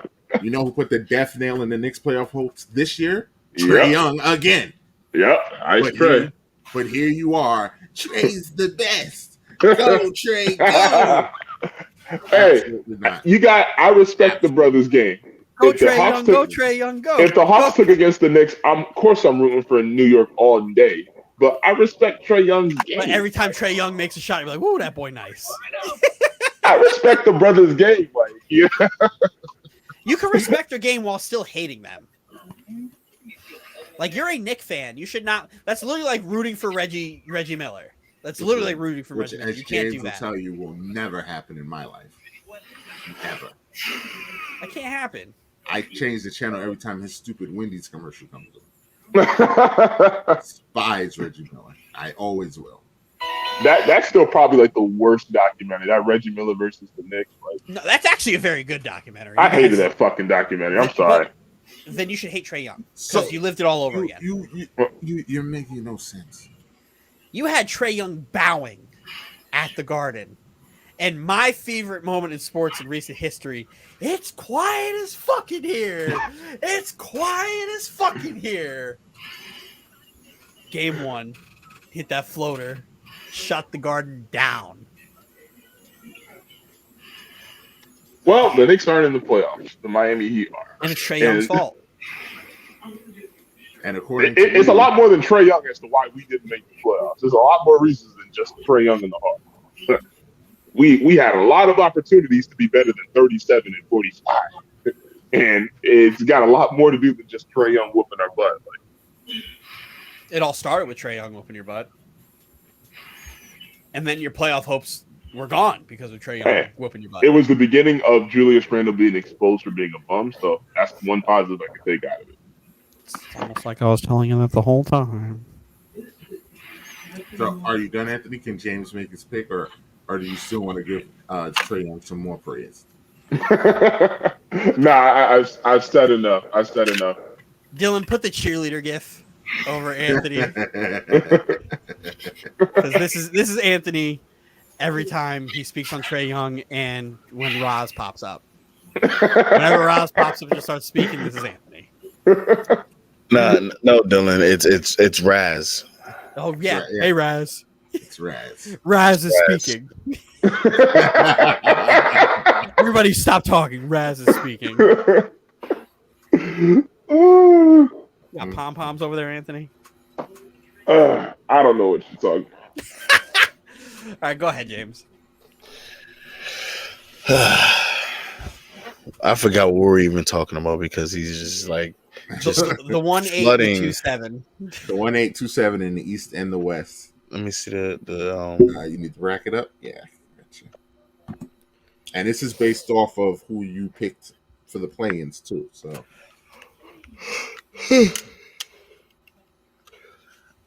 I picked Atlanta for that 8th spot on the East, and the 2/7th I picked Brooklyn, even though I think it's going to be a close matchup. But so that gives Brooklyn, you Boston, that also gives you Miami, Atlanta, Boston, Brooklyn. yeah. Okay. Uh, Brooklyn, Boston. I think it may go 7 games. I think it is going to go 7 games. That's going to be a battle, unless Brooklyn figures out Boston early and Tatum just can't get off and Jaylen Brown decides not to show up, because sometimes when it's both of them, Tatum and Brown versus the Nets, Brown just takes a seat back and then Tatum just shrinks in a moment most times. So if they do that, then I think it might be a 5 game sweep. But if that doesn't happen, it's gonna go 7 games. Who has home court on that? Boston. Boston. Going back to TD, huh? Mm-hmm. Man, Raucous crowd in Boston. Mm-hmm. Kyrie would break Big Kyrie Baby's and, heart. yeah, but Kyrie and KD love Ruckus. Mm-hmm. They love when And then they're going to step on Lucky's face Mm-hmm. one more time. If that happens, Kyrie's getting shot or something. Like, he can't do that again in an elimination game. and the history in it. I'm gonna go with Brooklyn. I'm gonna go with Brooklyn in 7. Brooklyn in 7. If Tatum and Brown show up. If they don't show up, it's gonna be a 5 game sweep for Brooklyn. Now, the Atlanta and Miami game, that series, I think is gonna be Atlanta in 6. Wow. I respect it, but you're not over here just giving Trae Young all the props. I don't think Miami is as good as people think Miami is. I really don't. I'm sorry. Miami's got to be one of the worst, like, 1 seeds to me in a while. Yeah, I just don't believe in the roster construction because they rely too heavy on Tyler. But not only that, they managed to win 53 games. But not only that, I mean, and it was a quiet 53 games because I didn't even know they were in the playoffs. They rely too much on Tyler. Duncan Robinson's had a terrible year shooting, and that's only going to continue because they have to keep figuring it out. Jimmy Butler has been abysmal since the All-Star break. Bam is good, but Bam has missed a ton of games. That team has been very injured. And they want to fight each other. Yeah, it's been very well, the coach. They want to fight. It's been very injured, and they believe and they're nobody guys like Strauss and Martin and all those guys, and I don't think they're gonna. I like Caleb Martin. Don't disrespect him like that. No, I like him because he was on my fantasy team at one point in time. I like him and his twin brother, but the thing is, they have no experience with being in the playoffs or really playing together because they're gonna be playing Oladipo a lot. And the fun thing about Oladipo is Oladipo stinks. Yeah, I mean he just had 40 though. Against the Orlando Magic. They're trying to give him confidence right now. It's the last game of the season. No, that's a real thing. It's true. That's true, though. That's true.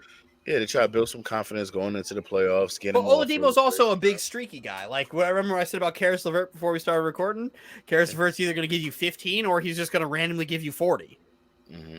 Like, that's how it's going to go. Yeah, I mean, he did really well his last few seasons in Indiana before he got injured, and that's what they're looking for. That's what they signed him for. But I mean, I just feel like he hasn't had enough time playing with this team, or and he's not ready to play defense like that either. He hasn't had enough time. So, like I said, Atlanta in 6. I'm calling it stamp. Wait, hold on. So the 7 and the 8 seeds are winning. That's crazy. Yep, according. Yep. That's never happened before. I don't think that's ever happened. I don't think both have. But Yeah, I know. Obviously, it the wouldn't Knicks have. surprise me if Atlanta wins that, because I was saying even last week when it was just me, Mike, and Roz, where I was just like, I don't think like Miami has the depth defensively to keep whatever guards they play, like to not be like go supernova. I just don't think it's going to happen because they're just going to be switching Duncan Robinson and Tyler Hero on everybody. In Trae Young will eat. It no matter what guard they end up playing, that's going to be the game plan. Get Kyle Lowry off, get Jimmy Butler off, and switch on one of the strapped up white boys. Like that's it. But it's like Duncan Robinson's also like shooting terrible from the field. I trust Spo. I trust Spo too. Hopefully Jimmy can figure it out, but like it wouldn't surprise me if they got packed up. Because the team's best player is like an awful shooter. Jimmy Butler's just awful when it comes to him just having to create a shot. It's been rough. It's been rough since the bubble. But like I think they're getting beat in the second round regardless. They make it anyway. So we'll see. Who you got in the West, James? I need to see it. Hold on, where is it at? Put it on, Michael. Phoenix, Spurs, Memphis, Minnesota in my picks. Memphis, Minnesota. That's must-watch TV right there, man. Pat Beverly and John Morant gonna fight. Nah, I don't think they're gonna fight, but I do feel like pay-per-view. Showtime. Hey man, man, who's their two guard on Memphis? I mean, on Minnesota. Beverly. He's the two guard. Yeah, it's D'Lo, it's Beverly, it's Edwards, it's who's there for? Cunningham and Cat. But they have Malik Beasley off the bench as a 2. And McDaniels off the bench as well, but he's more of a forward. That's why I was like, that Pat Beverly matchup is going to be very important. Yeah, I mean, if he can't, but the thing is, he's not going to be. It's going to be a switch. And you know what the switch is going to be, and D'Lo is not going to be able to switch and guard Bane on the 3. He's not going to be able to guard him, and D'Lo is going to get cooked on defense too. On guarding Morant, so I'm gonna go with Memphis. I'm gonna go with Memphis that series. I'm sorry, Cat, because he's really been having a really good season. But so I'm saying the only way I see Minnesota winning that series is if Cat just like mentally goes to another level where he just, and I don't think that's happening. I would love to see it happen for him. But Cat he's gonna have to go up against Jaren Jackson and Steven Adams, and I don't see him beating both of them like that. He's gonna be like, "Hey, Jaren Jackson, come here, ha, 3." But him and Steven Adams, he's gonna really have to depend on his 3, like the whole way. It's got to be like 2012 Houston Rockets versus Portland Trailblazers, where LaMarcus Aldridge is piecing up Dwight Howard from the elbow after 40. I don't know, man. Another series where James Harden did not perform. So I'm gonna go with Memphis that series, and the other series is Spurs Suns. I would say, do I have to even put the graphic up? I mean, come on. Spurs Suns. Wow. Pack them up. Yeah. Do they get one, guys? Absolutely no. not. If it's Spurs Suns, absolutely not. No. The history that those two franchises have against each other, Phoenix is going to rip out the jugular. Wow. Put Pop to rest. Well, Suns. Okay, so stamp it. I'll have the logos. I'll be more prepared next week. Have the Mad producer do it. Yeah, I can do that too. I'll get a stamp PNG. Stamp. So yeah, we touched on it a little bit. Let's just run through it real quick. MVP. Anybody who sees this graphic and says anybody but Nikola Jokic is the MVP is smoking crack. Like, this is absolutely ridiculous. Like, I saw an argument was like Jokic doesn't lead any major statistical category as an MVP candidate. I'm like, he doesn't fucking have to. Look at everything else that he does. Like, that's absolutely absurd. And this is, like, mind you, Giannis and Embiid are also having insane years. Embiid is the first center in a long time to average 30 points. He's the first center to win the scoring title in 22 years. In a long time. Like, it's absolutely unbelievable. Like, it's hard, but, like, and Giannis is, like, the third person in this argument. And like we said a couple weeks ago, he's going to get voters fatigue because next year he may not even be this, and he may have the same year statistically. He's having, he just won't even get a chance because of that. But it's like Jokic last year definitely to me thought was a participation award. This year he has shut me the fuck up. Like, I always knew Jokic was great, but like when you're having a year that he's having with his best players being Will Barton, Diet Blake Griffin, and fucking Bones Highland. Who's Diet Blake Griffin? Aaron Gordon. Gordon.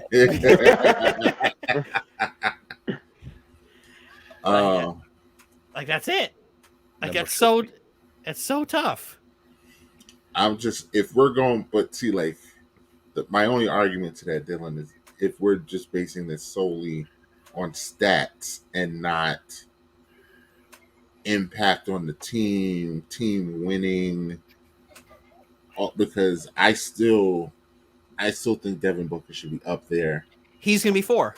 He's absolutely 4. I think Joker's going to win. Devin Booker is. Booker's 4. Tatum's 5. I would give Joker the MVP. If I had to vote, I would give it to Joker. But I think Devin Booker's right there. It's hard because his stretch where he really was getting his thing on was after the All-Star break and on until Chris Paul came back, where Jokic has been consistent all season. But that's my point. He turned into an MVP when his team needed him to. Because so did Jokic. We all thought that once Chris Paul got hurt at the All-Star break, we was like, damn, the Suns might not get the 1 seed now. This thing might be wide open. And they didn't lose a foot. Devin Booker was like, nah, we're going to actually get better. So, like, if that's going to be your argument for Booker, then that means Tatum should be there too. I think Tatum has an argument. But like, again, someone's got to get their feelings hurt here. And if we're going to talk about stepping up when your team needs you to, Jokic has done that since night 1. He's done that all year. All year. But my question would be, does he get them to have done it better? Like, both of their teams have been better. So it's tough. The thing is, every person who's on this list, right? I think between the Suns and the Celtics, they're the only 2 teams who have an argument where they're at top of their conference with their play, but they just don't have the longevity in doing it. Where it's like the top 3 guys are all 4, 3, or 4, 5, 6. But my thing is, who's been more integral to their team, Jokic or Embiid? Jokic. Because think about it this way. Embiid still has had a cast of Matisse Thybulle, who is a great defender and is getting his 3-point shot together. Tyrese Maxey, who has emerged this year as a legitimate guard. He then gets James Harden. Like, whether James Harden is James Harden or not, that's still fucking James Harden. And you still have Tobias Harris. Like, and at points in the season, you had Andre Drummond, who, when he was in Philly, was the best backup center in basketball. Seth Curry for half the season as well. So he had a better supporting cast all year round. But, like, Jokic has Jeff Green, Will Barton, Campazzo, Aaron Gordon. I mean, the guys can play though. They can play, but they're not like. And that's why they're the 6th seed. Exactly. And if Jokic has Jamal Murray or Michael Porter Jr., he's averaging a triple-double. Because, again, Jokic is averaging like 27, like 13, and 7. And think about all the shots that were missed off of his passes. Mm-hmm. That's how I see it. And then you add an MPJ and a Jamal Murray. Jamal Murray may give Jokic 2 more assists a game. Right? And that it seems small for how many minutes they're going to be playing together. And then Michael Porter Jr. may also give him 1 to 2 assists a game. Now he's averaging a triple-double as a center, while also being the first player to ever score 2,000, 1,500 on ridiculous shooting splits. It's hard to argue against Joker. It's very hard to argue against. Nah, it is. And it's Jokic. What Jokic is doing for advanced analytics on the offensive side of the basketball is exactly what Rudy Gobert is doing for the defensive side. I said this before we started recording too, except Rudy Gobert stinks. If you saw those defensive analytics for Rudy Gobert, you'd think he's the best player in the NBA. Absolutely would think he's the best player in the NBA. And then you're like, oh no, he's fucking trash. The difference between them two is Jokic is actually fucking good. He just isn't a good defender, where Embiid is a better defender than Jokic. True. Also true. Also something to be considered. But Embiid could also be like in there for Defensive Player of the Year. He can. He has an argument for that. I mean, listen, if you want to tell me that Embiid was MVP, I wouldn't argue it. I wouldn't be like, no, you're crazy. I wouldn't be like, you're crazy. He definitely has had an MVP season, and his argument would be just what you said. He led the league in scoring, and he very easily could be on the all-defensive first team. So that's a tough. And he had to deal. I mean, even though he had a lot of supporting cast, he did have to deal with a very crazy season, and he's been the anchor the entire year. They've needed him to play like that. This is the best he's played in his career. Year. And I can't stand Embiid, but I have to give him his props. He has been lights out all year. He barely got hurt this year. Like, which scares me. There's nothing more you could ask him to do this year. It scares me because he's due. And I say that and like I hope that this doesn't happen, but like he's due. Like he's gonna get hurt at some point. Because history. I don't want to put that into the air. I don't want to, but like you have to think about it, right? Like I don't want that to happen because I want Embiid to play. Like I would love for Embiid to be the reason why Philly moves on and he picks up James Harden, right? But I know that's not going to happen. But there's a world where it's like Embiid played healthy all year and then he just takes that one tumble and it's like, fuck, he's out. Yeah, you just put that visual in my head of just Embiid being out for a game, and then they have to rely on Harden. And this shit falls I don't want that for Philly. Like a stack of cards. I don't want that for Philly. Because I warned them. It's like because I warned. I hope Embiid stays healthy. But like, this is the first year where he's playing all these games, and he like truly like I'm not going to say he hasn't lived up to his potential since he got drafted, but this is the first year where it's like, oh, dominance. I mean, I thought like if you're talking dominance, he was dominant last year too. He just didn't play enough games. Yeah, and then if you're talking dominance, you have to talk Giannis. He won MVP last year. And if we're talking dominance, then we're talking about the best player in the world. You have to talk about Giannis because Giannis just imposes his will, and it's insane. And the only thing is, what happens what's this MVP race looking like if Kevin Durant didn't get hurt and he stayed consistent? Now you have four guys that you legitimately have an argument for because Durant's efficiency is stupid. And then the way he transformed his game to be a facilitator is stupid. You're getting a little too excited about the one game. I'm talking about all year. He's averaging a career high in assists. Stop it. One game. Stop it. Career high in assists. I've been saying it all year. I've been saying it all year. Go back to all the pods. If I felt like doing a lot of work, I would be like, Dylan, edit in every fucking time you've said Kevin Durant's been a really good facilitator. And I'd have a 3-minute clip of me just talking about how Kevin Durant's good at facilitating. But it does help my case when he just has 17 assists in a game. So it's a real conversation. Giannis is still the best player in the world.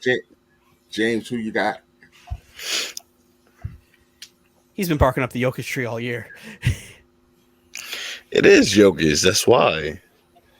It's been Jokic this year. I mean, last year it was a race, and it could have been Embiid had he stayed healthy.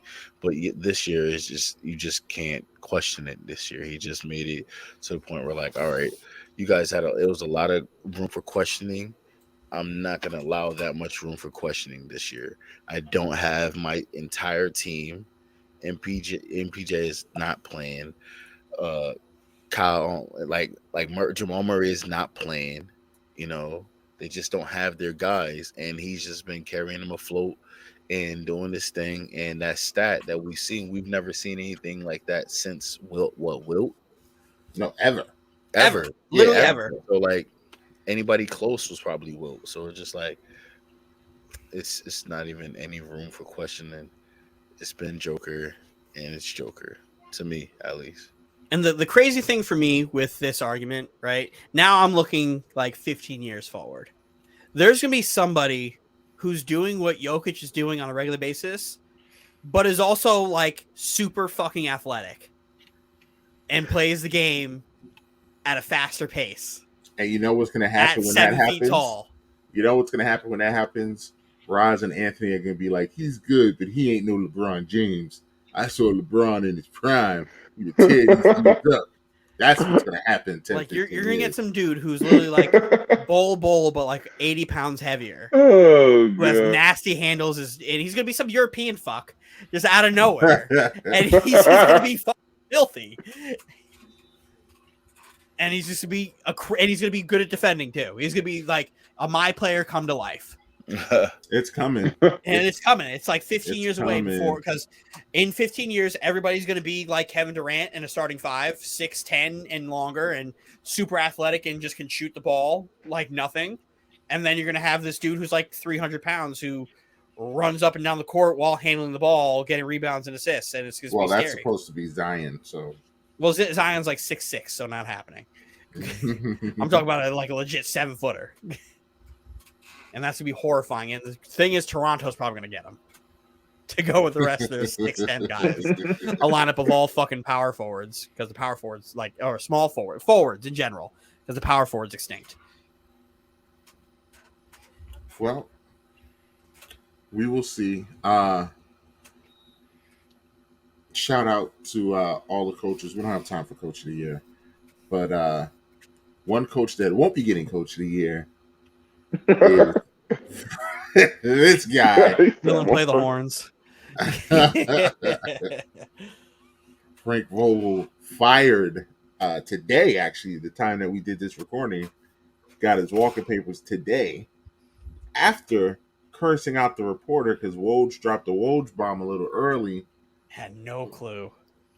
Which I think the Lakers were fucked up for that, because clearly Woj wouldn't have done that unless the Lakers told him that was going to happen. So, but, like I said, the Lakers have been doing what bad franchises do, and they're on a slippery slope right now.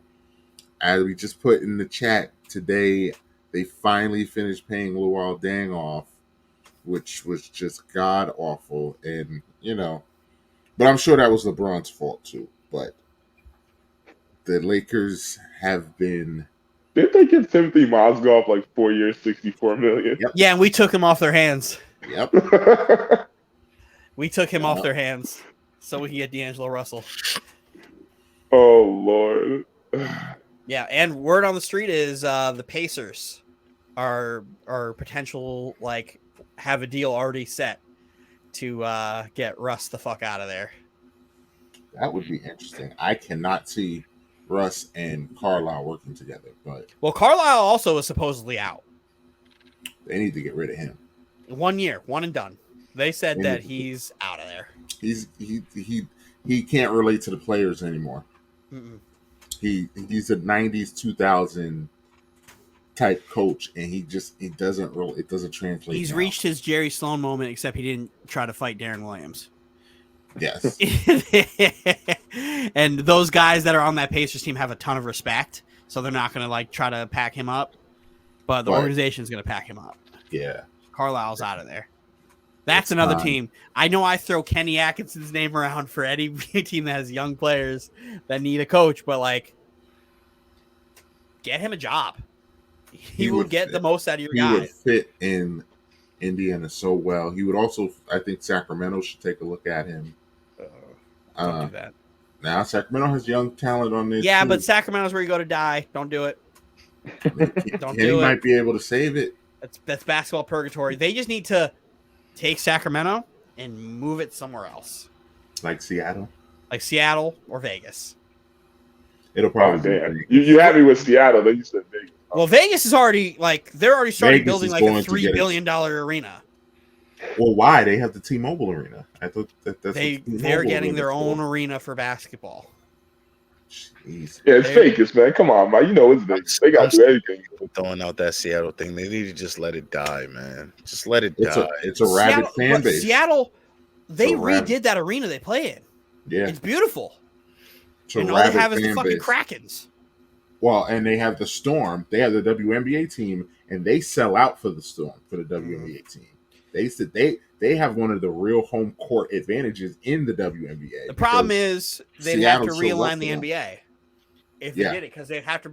You can't just bring in one team and make it 31 teams. And you can't bring in Vegas because that's 2 West Coast teams. So you would have to move Memphis, put either Memphis or New Orleans back on the East, which would probably be Memphis. Which I don't want that. I don't want that either. I don't want that. Unless Ja's gone, I don't want that. So, like, no thanks. Or you could do Minnesota. Yeah, well, I had this theory that A-Rod bought Minnesota to get them the fuck out of Minnesota and bring them to Seattle.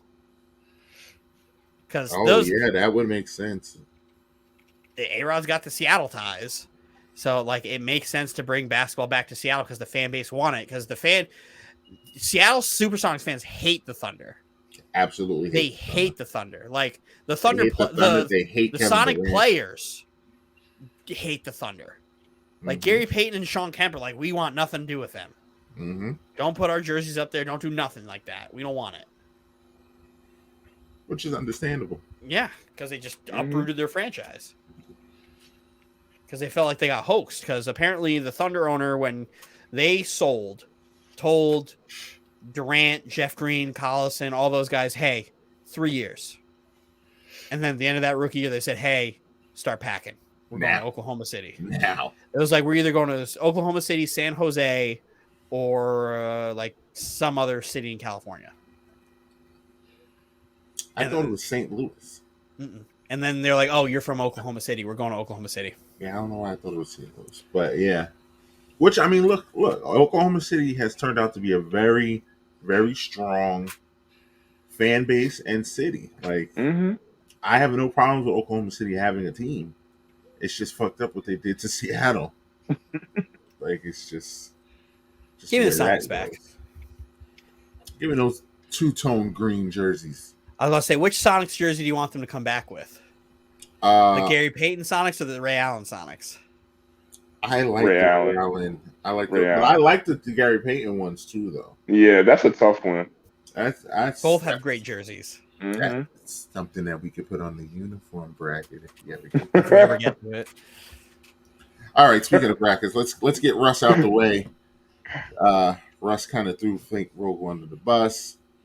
I just felt that I was never given a fair chance to be who I needed to be able to help this team.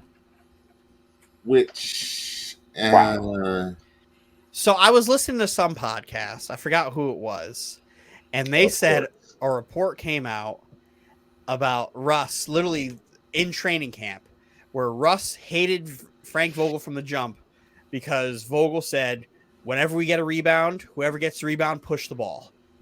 And Russ said, nah, fuck that. Give me the ball or let me get the rebound. I'm the point guard. And they've had disagreements ever since. Wow. And I'm like, that very much so sounds like a Russell Westbrook thing. I wouldn't throw that on Russ, man. That's I like wouldn't, but like, it's a unfair very assessment. 100%. But would it put it past you that he did something like that? Yeah, I don't think Really? I don't think he's arrogant like that. I don't think Russ is that kind of guy either. Mm. And that's why, like, while it was for me, it was surprising to even see Russ say this. I was taken aback just to see he even. So I originally thought that, and then I read these quotes. I was like, maybe I believe it a little bit. But then I take it back to what we spoke about a few weeks ago with the Will Smith incident.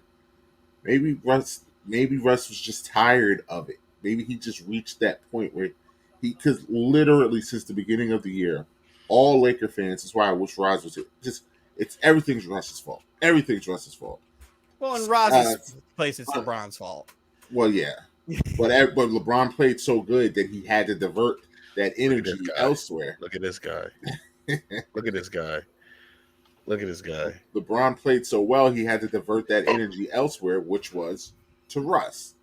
Like, I'm sitting here, I'm watching literally these sports shows do reels of just only showing Russ's turnovers. So much so that people would be shocked to know that Russ had a damn good year. He didn't have a triple-double year, but he had a very good year. His numbers are better than a lot of people that you wouldn't believe his numbers are better than. And I think it gets frustrating. His wife got into that Twitter war with Skip Bayless. I mean, it has been a long season, and since this was the exit interview, I think Russ had just had enough. I think he just had enough, and he was just like, you know what? That dude ain't like me from the jump. So, good riddance. Good riddance. It sucks because, like, you want to have Westbrook on a big market team. You want to have that, but, like... He's a big money player. You get a situation like this. Like, the situation, it just seems like with Westbrook and the rest of his career going forward, is he just got to be in a situation where he's by himself. And he just do him. Yeah. That's why it's like, wherever Russ is next year, can't wait. Can't wait to watch Russell Westbrook next year because the revenge tour is going to be stupid. He's going to be back on that triple-double shit and just screaming in people's faces and rocking the baby. He's going to be back on that shit. I would love to see that. He's going to be on one next year. At least for the first half of the year. MVP watch. He's going to be on one. The odds for Russell Westbrook as an MVP right now are probably like plus like 5,000, and I want that. I want that. Because, like, don't be surprised if he's in the conversation. I wouldn't be surprised if he was in the MVP conversation. Like, that's just how it goes.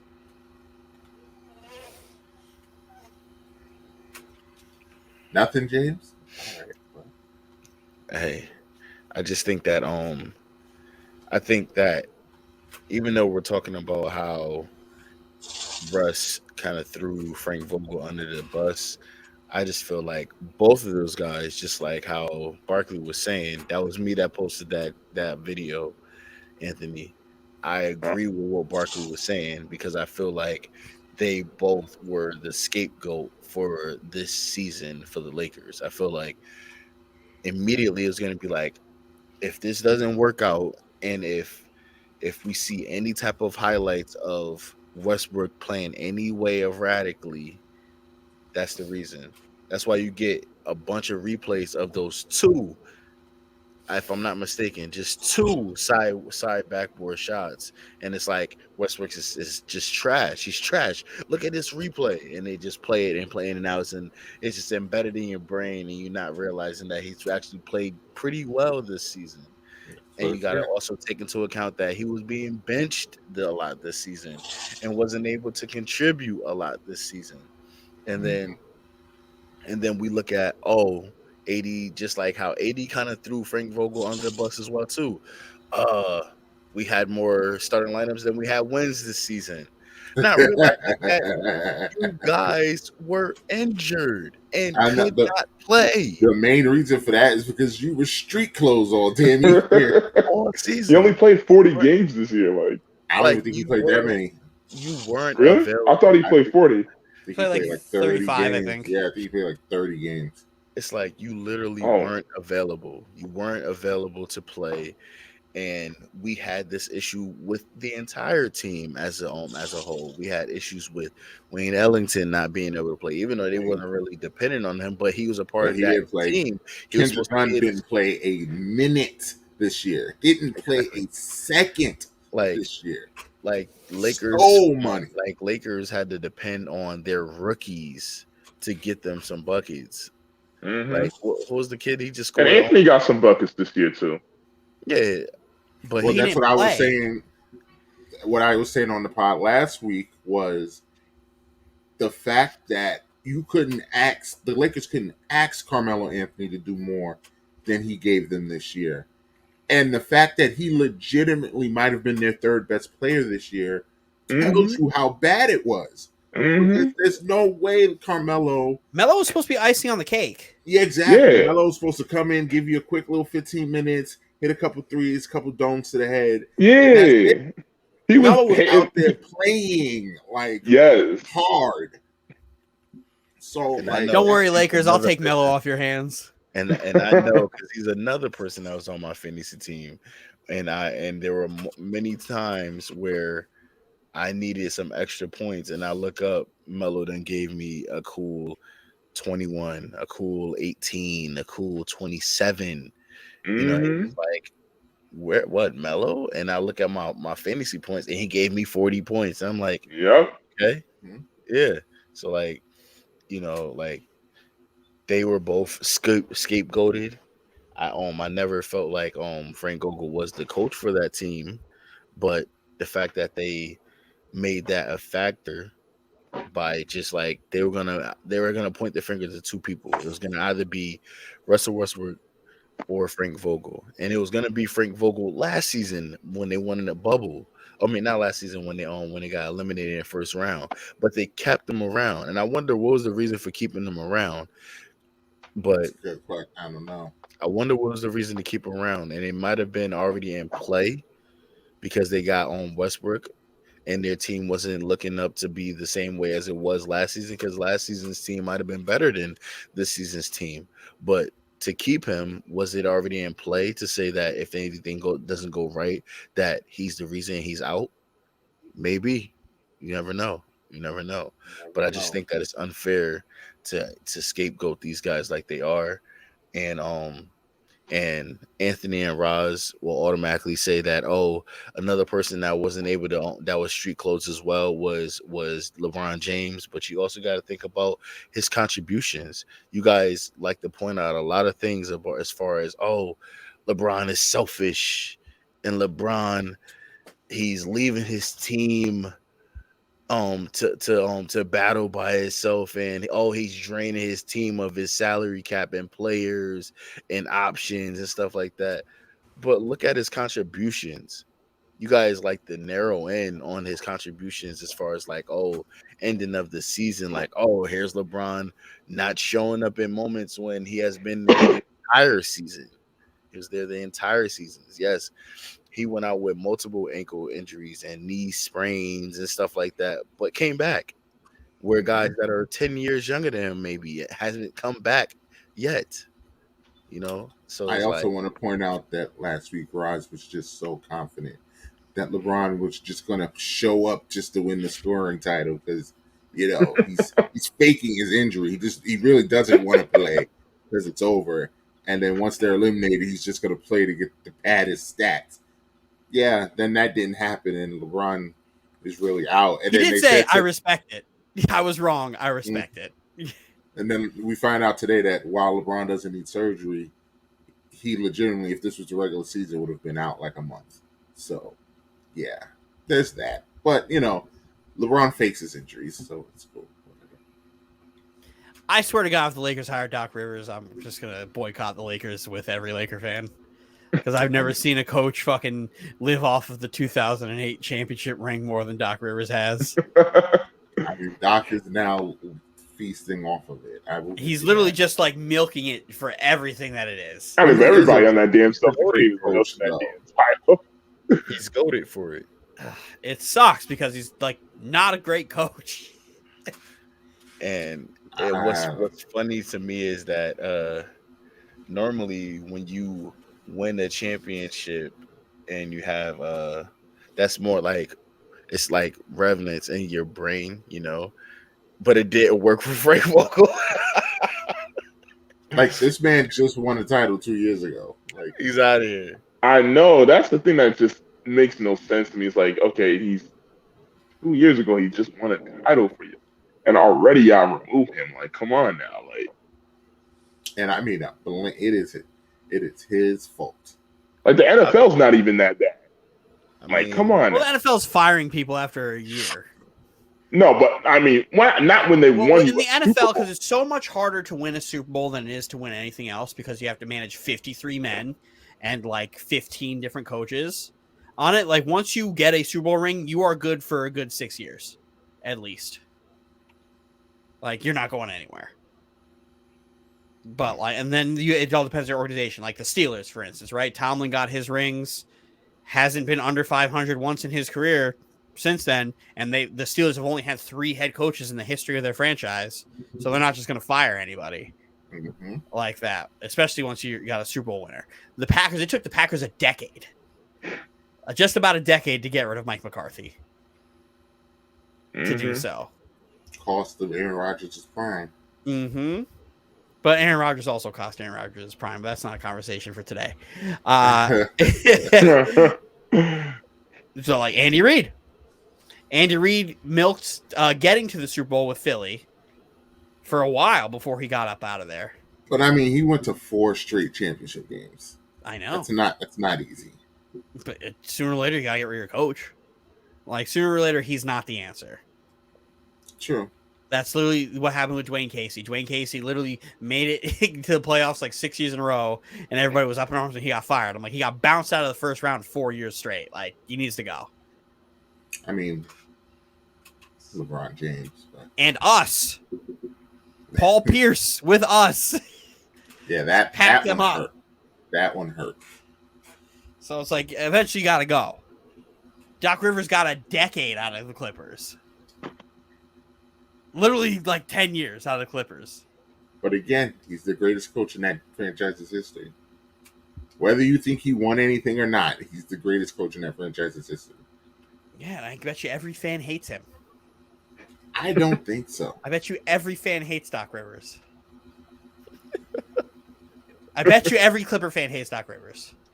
Because if they would have fired him halfway through that run and got a different coach in, you could have had the Steve Kerr effect where you take that team to the next level.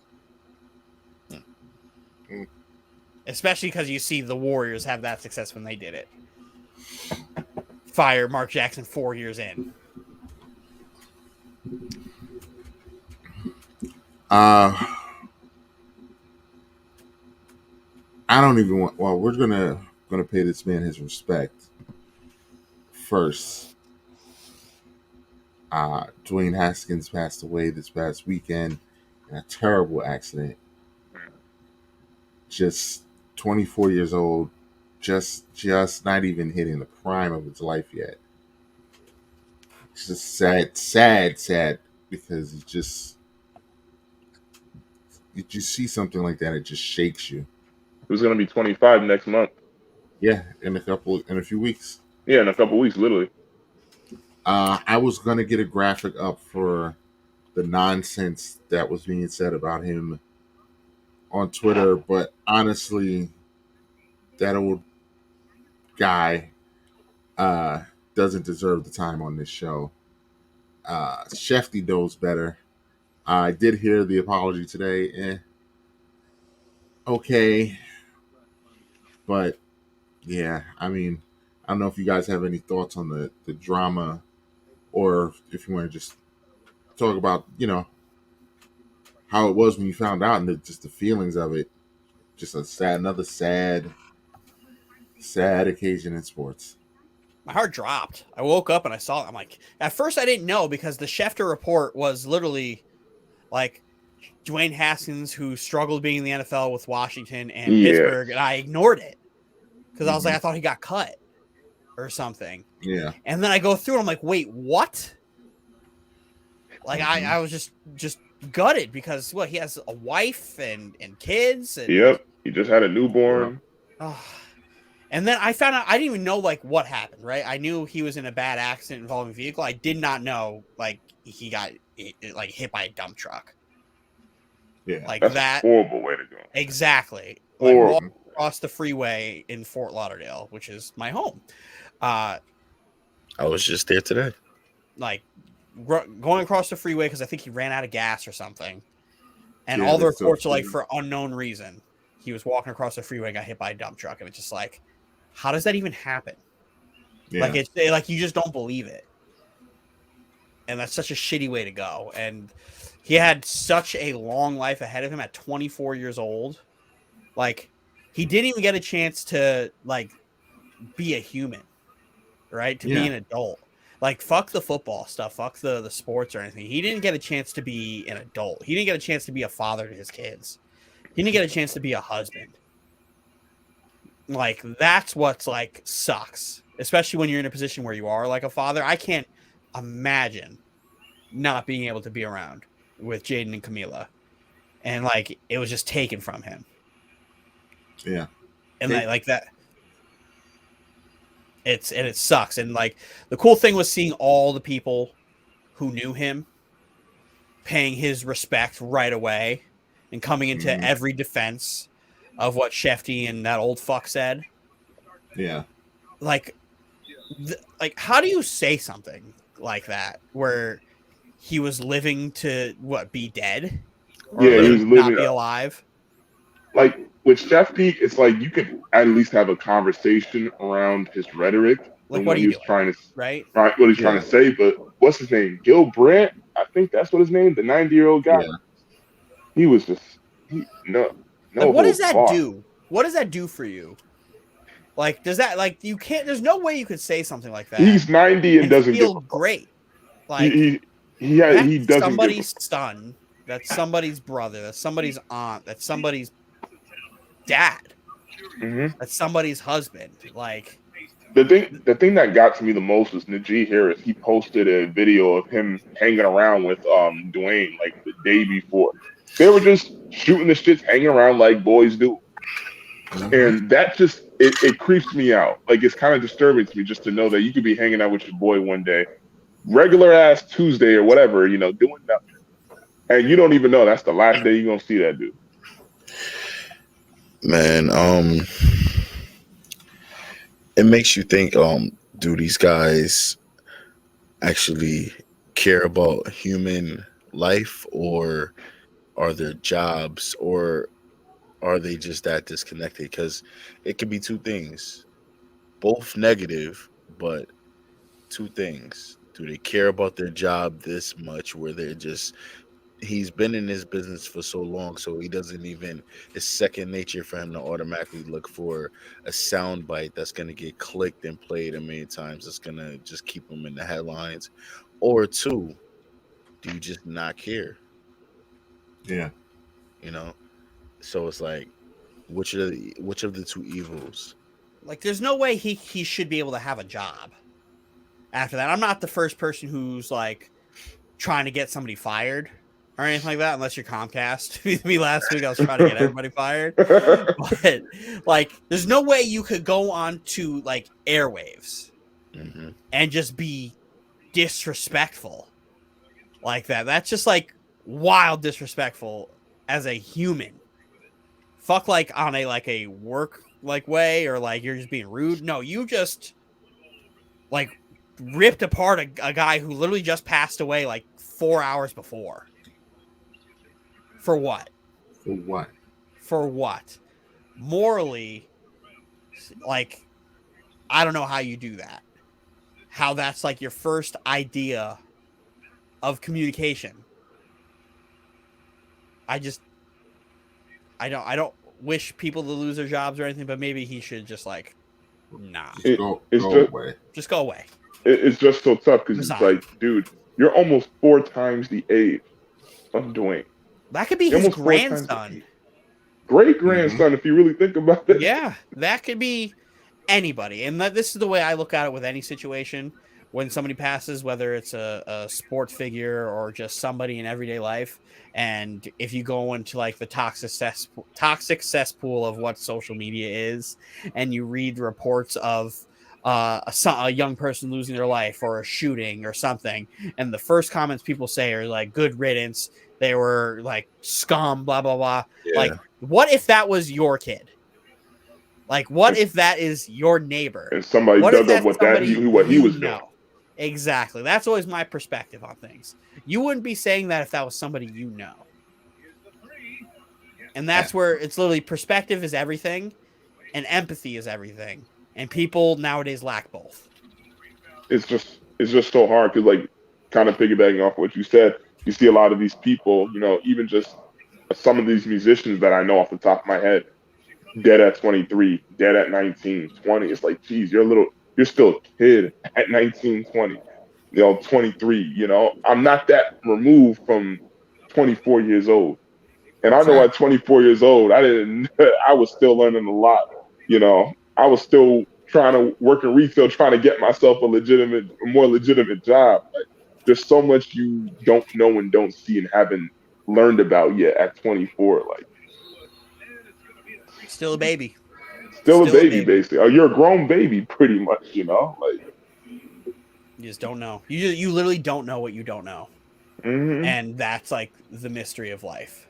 And now he gets that robbed. It reminds me of that dude. I can't remember his name, but something Clark, I believe.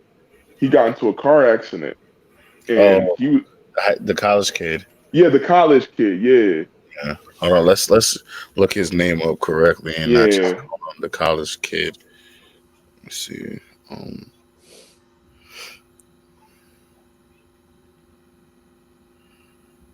Continue your thought, Anthony. Yeah. While James looks that up.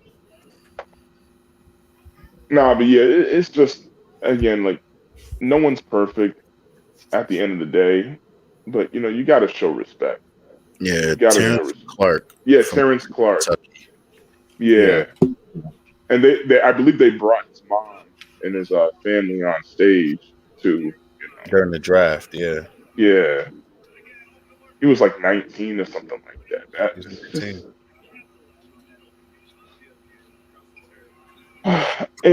It's just one thing that teaches me. It's just like, again, you just got to really just cherish every moment. You just got to really cherish every moment. I know you don't want to be thinking about, damn, this could be the last day I see this dude. You don't have to think like that, but it's just like, just the things you plan to do, get them done.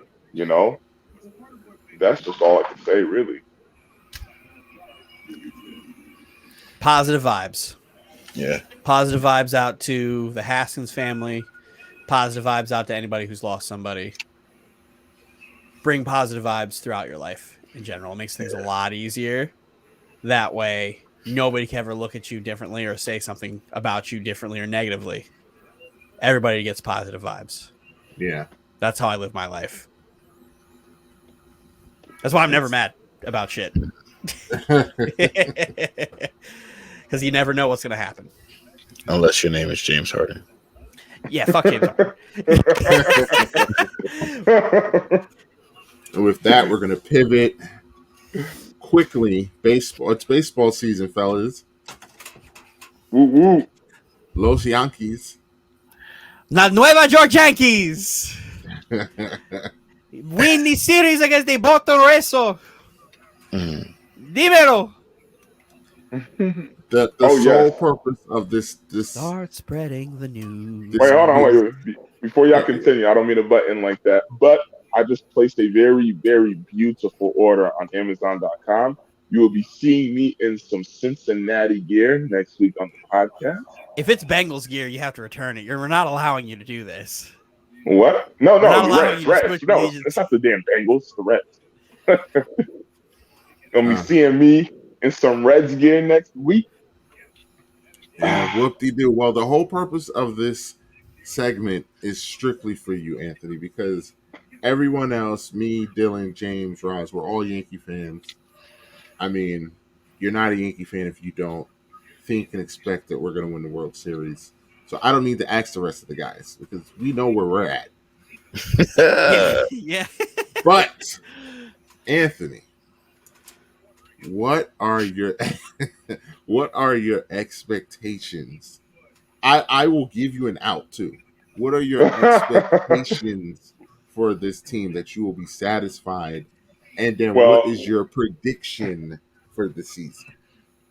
forgive me for being anticlimactic and being more realistic when it comes to my expectations. Oh, here we go. But hold I on, had to pause the because game for this. because last year we were on that trajectory to make the playoffs, then we cratered towards the end of the season, which stunk. But I think realistically, our expectations should be playoffs and nothing less. I don't care if we lose the first game. At least I want to see us in the postseason. So we're gonna stamp it right here. Yes, we're going to stamp it right here. The Reds are gonna make the playoffs. Yeah. Okay. And if you're wondering why I haven't been doing any bets, it's because I still have to give you. Yeah, I said. You're Yeah, in debt. I still have to give you your case of I forgot what you wanted. Orange soda. All right, I'm going to give you orange soda. I'm going to get it this week. Who else do I owe case this Dylan. week? Hey, yo, What was it you were asking for? Diet Coke, sir. Diet Coke. Diet Coke. Did I owe James too? I thought No. you might have, but No, I don't think so. Yeah, no, I don't think so. no. You're Okay, only so you down- said Fanta, right? I mean, I would prefer Sunkiss, but if you Oh, give me Sun- Fanta, I'll Man, what's the difference? That's a Pepsi product. it's a difference. It's a difference. All right. Yeah, once I get those delivered this week, then All right. yeah, I'll If you're start gonna- making bets. If you're gonna pay up and go back to zero, that's fine. That's fine. Or you can work. You can work on credit. Yeah, I don't want to. You don't have want to too work on much in credit. debt. You No, I don't want to work on credit. I have enough credit I need to pay off right now. I have enough I credit. mean, cards to okay. pay. I mean, I'm down. I'm down 4 cases to James right now. Yes, he is. Yes, he is. About it, Mike. I'm- Oh yeah, you no. guys talked last week about it, but I didn't get a chance to talk my shit on it. Oh, Give you it didn't to get a him. chance- Give Give it it to to him. him. you Give didn't it get a to him. chance to talk about Yeah. the college You want tournament to give me my solo? and talk about Kansas winning the national championship. No, You didn't get to talk about that. No. We talking about brackets, buddy, and we talking about the challenge we had within the bracket. Didn't Yeah. Roz win that? No, I won that, buddy. I won that. Woo! Me, this guy, the March Madness guy that doesn't shit. watch college basketball besides the North Carolina Tar Heels. Me, yes, and I won comfortably by 100 points. Yes, I did. Roz had 660. I had 760. My Carolina Tar Heels did not get it done. We lost by 3, but hey, it's all good. Make your free throws, kids. Yeah. That wasn't even on us. That was on them. They almost lost because of that. Mm-hmm. But my guy, Baycott, got injured last 38 seconds. Oh, here we go. No. This is all true. I'm not caping or anything or making excuses. He literally got injured 38 seconds of the last of the game, and the guy that he was defending hit a hook shot and put them up 3. That was the next play after him getting re-injuring his ankle. But shouts out to those guys. They definitely worked hard all throughout the brackets to get to the championship, and they worked hard to beat us. Nobody had my Tar Heels going there besides me. Hey, but Mike, you gotta pay up, brother. I even beat you on the secondary team that you was gloating about. That's true. That is true. Got lucky I didn't put my real team in here. Yeah, adjust them headphones, buddy. I can't wait for the hot chip night. I'm going to say this every time when we're Roz, talking get in here so we can get the hot chip night, please. when it comes to this tournament, every time we talk about this tournament, I'm just going to keep saying that I lost all of my Final Four teams in the first weekend. And I didn't finish in last place. I still finished better than this guy. And then still finished better than Anthony. and I still finished better than this guy. And I lost 4 Final Four teams in the first weekend. That's why it's called the Madness. My team's name was better than Anthony for a reason. Because my team was better than Anthony. You literally fulfilled your promise. Ooh, I was top seed for a minute, and that just went downhill. That came crashing. I didn't even care that I didn't win. I just cared that I didn't lose. That's what you call prevent defense. But back to baseball. Shout out to the Little League White Sox of Coach Pitch. Let's go. Coach D is out here motivating these kids, calling them bums, pitching them, hoping they're hitting dingers, fielding, all that stuff. Undefeated. Going undefeated this year. Oh, undefeated. The games don't count, so we're going undefeated. Calling it undefeated. We can't lose games where everybody hits and everybody runs bases. So, but last year I did win games in T-ball because I had more kids than other teams, so I count those as wins. If you're going 11 versus 9, the guy who has 11 wins. Just saying. Go White Sox. Okay. Well, we're gonna try and this is already running on 2. I think we could do this in 20 minutes. All right. Let's get it done. I think we got this. All right. Oh, you believe? I believe in us. You believe in us. I don't know. The last one was supposed to be quick, and it turned out to be. Well, I think that there are less arguments this time. So I think so too. That's why I think we could do 20 minutes, and then out. Okay. Well, I know you're waiting, but I have to. I'm ready this time. Hit the music.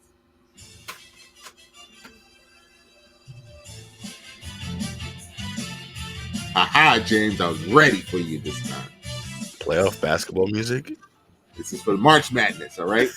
This is playoff basketball music. NBA basketball. This is the NBA on ABC playoff basketball music, and you're playing it? What do you want me to play? One Shining Moment? Is that what you want? Great job. I can play One Shining Moment if you want. Video game Bracket of Madness Quad 2. Ooh. We've got some interesting matchups. I know that's hard to see for our YouTube viewers. Just bear with us. We'll have the actual matchups on the screen again this week.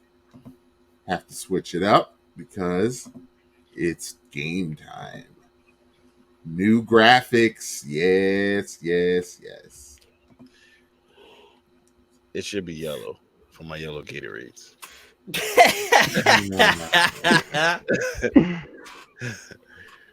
Shout out to yellow Gatorades. I still can't believe that's your thing of choice. But anyway, we are going to get the next. We're going to get into this is the 1 seed. So this is the Call of Duty bracket. Since they are the 1 seed, and they are up first against Fortnite. And this is Call of Duty Modern Warfare versus Fortnite. The floor is open. I already see you twitching, Anthony. The floor is open. I wish we had a 15-year-old in here to defend Fortnite.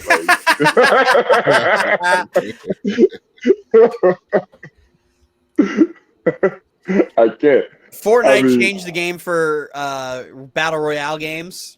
It did. It really did. Fortnite, when it came out, was massive. It was massive. Free to play, 100 players, like first of its kind. Yeah. And then building got stupid, and mouse and keyboard guys dominated that shit. And I always thought building was dumb anyway. And they took it out. They finally took it out, which means the game's playable again. But what Modern Warfare did, they took the building out. Wow, so now you just shoot and gotta survive. Yeah, which is great.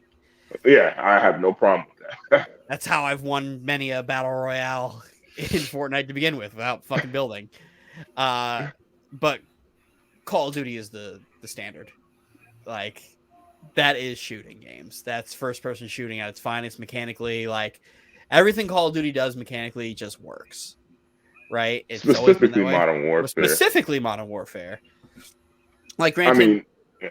like, the games recently have been like great, but if we're talking about Modern Warfare 2, Modern Warfare 3, like, what started it kept it going. Like, it was a great portion of the franchise. I don't remember, it was a Treyarch. Yeah.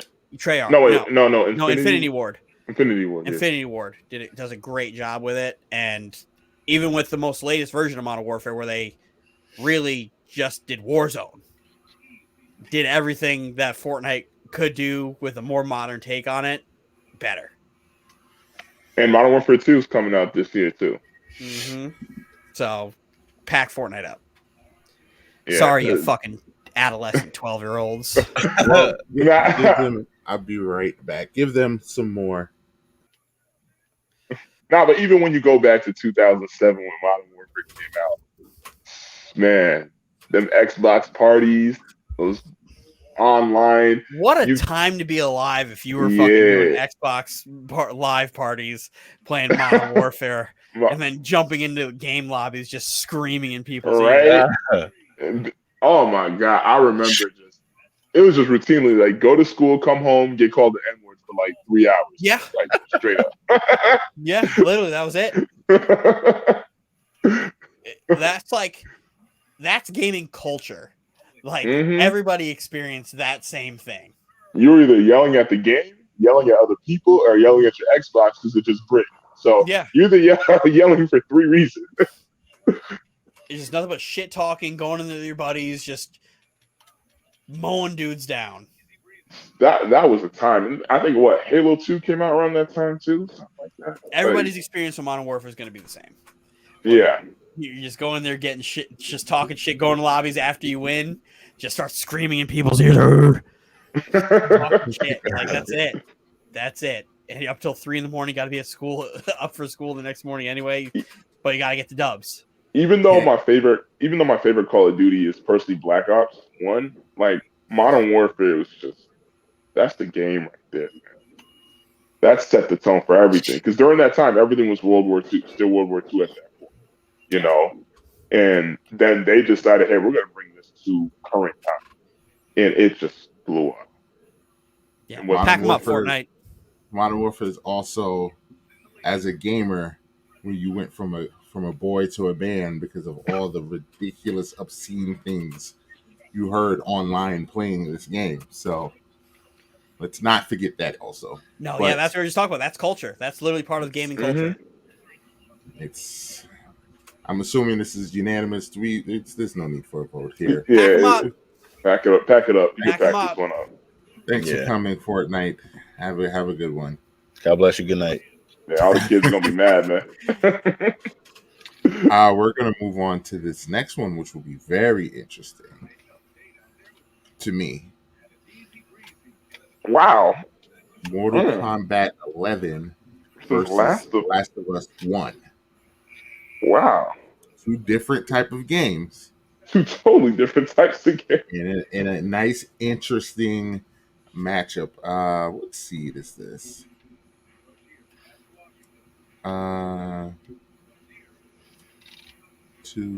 This is a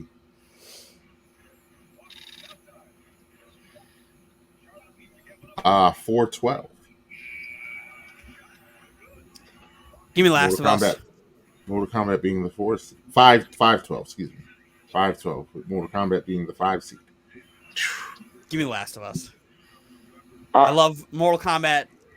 Ever since MK9, it's done a great job. But The Last of Us does something a game, to me, has never done, which is literally I'm spoiling this. I don't give a fuck. I was sitting there, I'm like, wait, it's been over like 10 years, right? I can do this? Yeah, okay, cool. Almost 10 years. It's over. People have played it. I don't care. when they have to fucking shoot homeboy when he becomes a clicker. Absolutely me just like, what? Like, the hard decision you have to make, like, as a brother. Yeah, you're making me want to play it tonight. I'm looking at my PS5 right now. Like, no. And then the end with Joel making the decision that, like, hey, Ellie as a person is more important to me than to the world. So I can't let her go through with this. Like, and then you have to sit there and think, oh my God, he's the fucking bad guy. He's the fucking bad guy of the story. Yep. While also trying to be the good guy of the story. That part had me so fucked up when it's I found conflicting. out. It's so conflicting. Shit. And no game I've played really has made me feel that way. I mean, you could talk about the beginning of the game, like the starting. Within the first 10 minutes where they just the first 10 minutes, just bang. I'm one of the extreme minority from what it seems like that actually likes Last of Us 1 more than 2. But like, for me, the only reason why I haven't replayed The Last of Us 1 is because Naughty Dog said they're remastering it. So they need to hurry up with that remaster. I'll never replay it because I won't be able to get the same experience from playing it the first time. That's deep. I've heard a couple of people actually say stuff like that. And it's not like one of my. It's an unbelievable game. I wouldn't put it in my. I might put it in my top 5 like ever, but like I'm okay if it's not there. But like that game is so pure to play one time, I can't do it again. It's just emotionally, you can't. I just can't do it because I won't feel the same. You make a very convincing argument. Mortal Kombat 11. The problem is Mortal Kombat at this point is now a narrative game, and if you're comparing narratives, you can't. Is it a narrative game?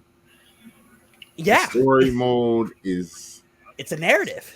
But you can make an argument when we look at Mortal Kombat. It's like, okay, it does have the narrative, which I actually think is pretty good. Very good. But then it also has that multiplayer component too, like the massive amount of fighters. Just the control system has gotten better. The moves have gotten even more insane too. Like it's almost like what Smash Bros. Is doing to the series is being like this ultra kind of compilation, like of just the best parts of it. You know, the DLC for it. The DLC. No, like absolutely. You can get the whole game. Oh, sorry, wherever my TV is, you can get the whole freaking game right now for $17 on the PlayStation Store. Like that's with all the DLC characters, story, and all that. Like you can spend tens and tens of hours on Mortal Kombat just doing the story, just doing all the single player stuff. And it's a great story, but like my argument will be and will always be, if you're going story for story, which one's better? Well, I'm not gonna go story for story with you. I'm gonna go off the fact that story for story, Mortal Kombat is decent. It is respectable, and it is a multiplayer game that can be played in a party situation, which Last of Us cannot. But that's tough though, because these are two different kinds of games. So it's like, how are you looking? How are you comparing these games? I'm judging on which game I would rather play, and I would rather play Mortal Kombat because I feel I can do more with it. So my vote is for MK11. That's a good point. My vote's for Last of Us. My vote is also for Last of Us. Clearly. Because of narratively what it does for you and the experience that you have. Granted, like Mortal Kombat's experience, you're able to like replay. It has better replay value. But the thing is, you can get that experience from other fighting games too. Though. Yeah, that's my thing. You can't get that kind of Last of Us experience. It's a movie. It's a good book. It makes you feel, right? And that's the most important thing when it comes to a narrative game. That it makes you feel. It makes you question the sense of justice that Joel goes through. And then it's like you get even deeper into it, and like as a parent, like that's a decision every parent would have made at the same time. And he literally it potentially sacrifices mankind to save her. Like narratively, there's not many better than what that story brings. Like, you gotta see it, Mike. If your boys called you over and said, "Hey, we coming through. You got Mortal Kombat." Let's say you didn't have it. Okay, you can tell them, "No, I don't have Mortal Kombat," but you can easily replace that with like 3 other fighting games. You could have a similar experience with 3 other fighting games, whether it be Tekken, whether it be Soul Calibur. You can have a similar experience and still have a great night. Smash Brothers. You can't just say, "Oh, I'm going to sell Last of Us, so I don't have that. Let me get a similar game." You know, if you have an option to play Smash Brothers Ultimate and Mortal Kombat 11, you're packing up Mortal Kombat 11. Those are all good points, guys, but we are not talking about those games. We're talking about Mortal Kombat 11 versus The Last of Us. No, but it does. It does have to do with this. But it does have to do with this conversation. You know, because again, you can't get an experience like The Last of Us. You can get a similar experience like Mortal Kombat. I could get experience from The Last of Us. It's called Last of Us 2. Oh my god! You don't have the second one without this one. You can get that experience where you got to make emotional decisions, and it's that type of narrative type of game, like God of War, like Uncharted, and all those games very similarly. So we can name games too that are like Last of Us. But Spoiler. I'm gonna lock this thing up because I'm going with Mortal Kombat 11. I'm sorry, guys. Well, we're tied, so we got another game. So we have to bring this back. We will bring this back, and we will present our case and try and break this tie. Well, since you brought up God of War, James, that brings us to our next. Pack it up. Yeah. Get Crash the fuck out of here. I love Crash, but pack him up. Wait, how can you wait, hold on. So this is not a discussion? Not even close. Not even close. But like, are we gonna sit here and act like Crash Bandicoot wasn't sentimental to PlayStation? It deserves more than a pack it up. Great game. I fought to have Crash Bandicoot on this list. Now I'm sitting here packing them up. At least say one thing nice about it. At least nothing Crash Bandicoot does even sniffs what God of War did in the opening scene of the game. That's not what I said. I said at least one nice thing about Crash Bandicoot. One nice thing about Crash Bandicoot? I think it deserves that much. Ripperoo is awesome. Can you talk about how good the platforming was? Like, well, Crash 1 didn't have great platforming. The game's actually super fucking hard compared to. Well, I disagree with the great platforming part. It wasn't great. It got better as it went, right? It got better as like. It got easier as it went. I wouldn't say that either. No, it got easier, but I think it's because it got better. The mechanics got better. And I'm not shitting on Crash Bandicoot. I think it's a wonderful game. Absolutely wonderful game. But, like, come on. When Kratos is just literally just climbing Gaia in the first part of the game just to get up to the top of Gaia, destroy the bitch, and then rip Homeboy's head off? Like, is that what we're doing? I don't know many opening sequences more exhilarating than that. Like, that rivaled ending sequences in certain video games. The first, we're not even talking about the first 10 minutes. We're talking about the first 10 seconds. Yeah. Like, because I still remember when I came home from Best Buy with God of War 3. The first thing was like, God damn, this monster's huge. And then, God damn, these visuals are on some other type of shit. To this day, like one of the most astounding games I've ever seen. Yeah. Like, and graphics have gotten better, and that sequence to me will always be ingrained as like, yo, I don't think there's anything that's gonna beat this. The power-ups, what were those big metal gloves you got in God of War? Oh, that's from Hercules. Yeah. And then you got the rabbit shoes too, like just so many. And then the end of God of War 3. Like, pack Crash up. Like, love you, Crash. Great, pack them up. We said a few nice things about Crash, so now you could pack It's hard it to say nice things about Crash when you have like a masterpiece next to it. Like, pack them up. Where's your vote, James? I mean, aesthetically, you can't even compare the two. Not even close. Not even the same galaxy.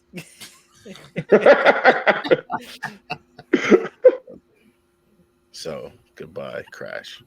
Like Goodbye. I Adios, fought to have Crash. Crash on this list. You're a very Just good to pack game. him up One in of the the first best round. platformers. Very sentimental to PlayStation 1, but adios. And for all of those reasons, I will not have Crash get a unanimous sweep out of here, and I will give Crash my See, vote. I respect that. Like, we can't just tell Crash to get Somebody's the got fuck to up get out the of here. feelings hurt, Mike. Now, this next one, these are two old school games, but different kind of old school, and I'm curious of how this is gonna go. Our next matchup What the is fuck? Mike Tyson's Punch Out versus Sonic and Knuckles. So it'll be Sonic 3 and Knuckles, sir. Yes. And by Punch Out. Sonic 3 and Knuckles is arguably the best Sonic the Hedgehog game ever. Right?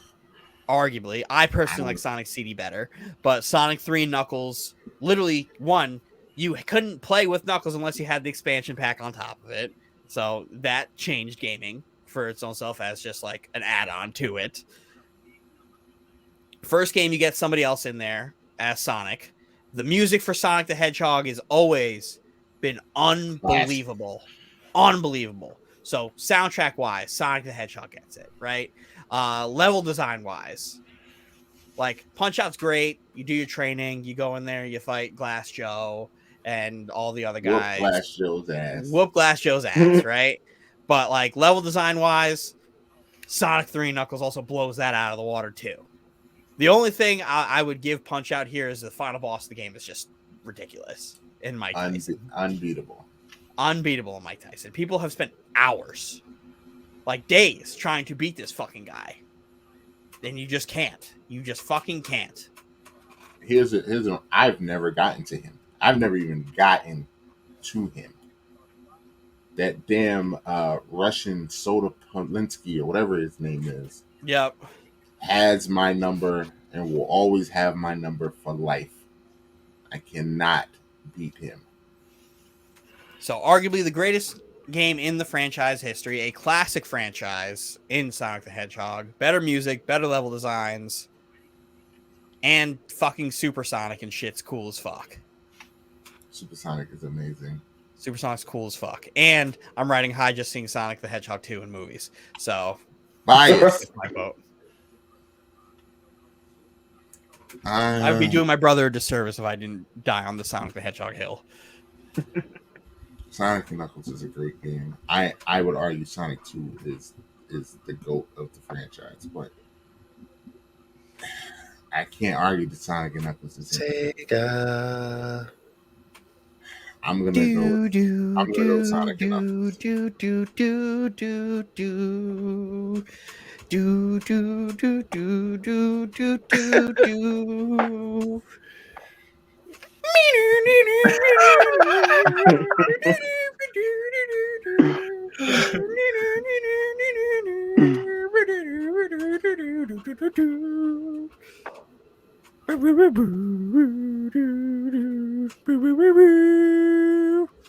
Hell yeah. Yes. Green Hill Zone motherfuckers. Sonic wins. Sonic wins. Sonic wins. Anthony, do you have anything to say? I'm gonna be the one that says Punch Out because I'm not a Sonic fan at all. I hate. Well, you're not good at video games, so it doesn't surprise me. So I mean, that's just by default. I'm just gonna go against Sonic for everything. Like, so that's why I didn't really say much. Yeah. I don't like the games. I don't like the movies. Anything Sonic, I have never gotten into. Wow. And yes, I don't pick him in Smash. I think I picked him. What like we got over here? We got a couple haters. Haters. Pack Anthony up. My gosh. That was painful. All right, Anthony. Well, we'll go right back. We'll go right into your wheelhouse with this one. Oh my lord! This will Red probably Dead be Redemption 2 versus the Final main event for tonight. I think we have one more after this. Oh yeah. Oh no, we still have. Oh yeah. This is Round. also very easy to me too.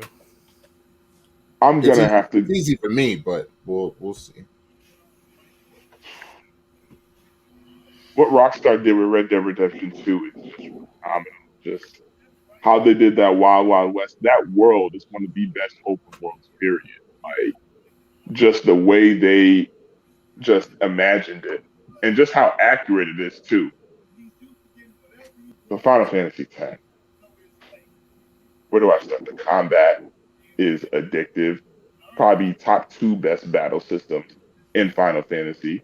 The ability upgrade tree Yes, the with the ability, ores is the spear unbelievable. grid, the spear grid. Jeez. The story Oh, in itself. Orin is a yes. badass. Orin is Lulu's a badass too, but Orin Orin's is one of my favorite characters in Final Fantasy as a whole because he's a bad motherfucker. he's a bad. But then you could say that about Waka too. And then you get Waka, who's literally just voiced by Bender from Futurama, and I can never not see it.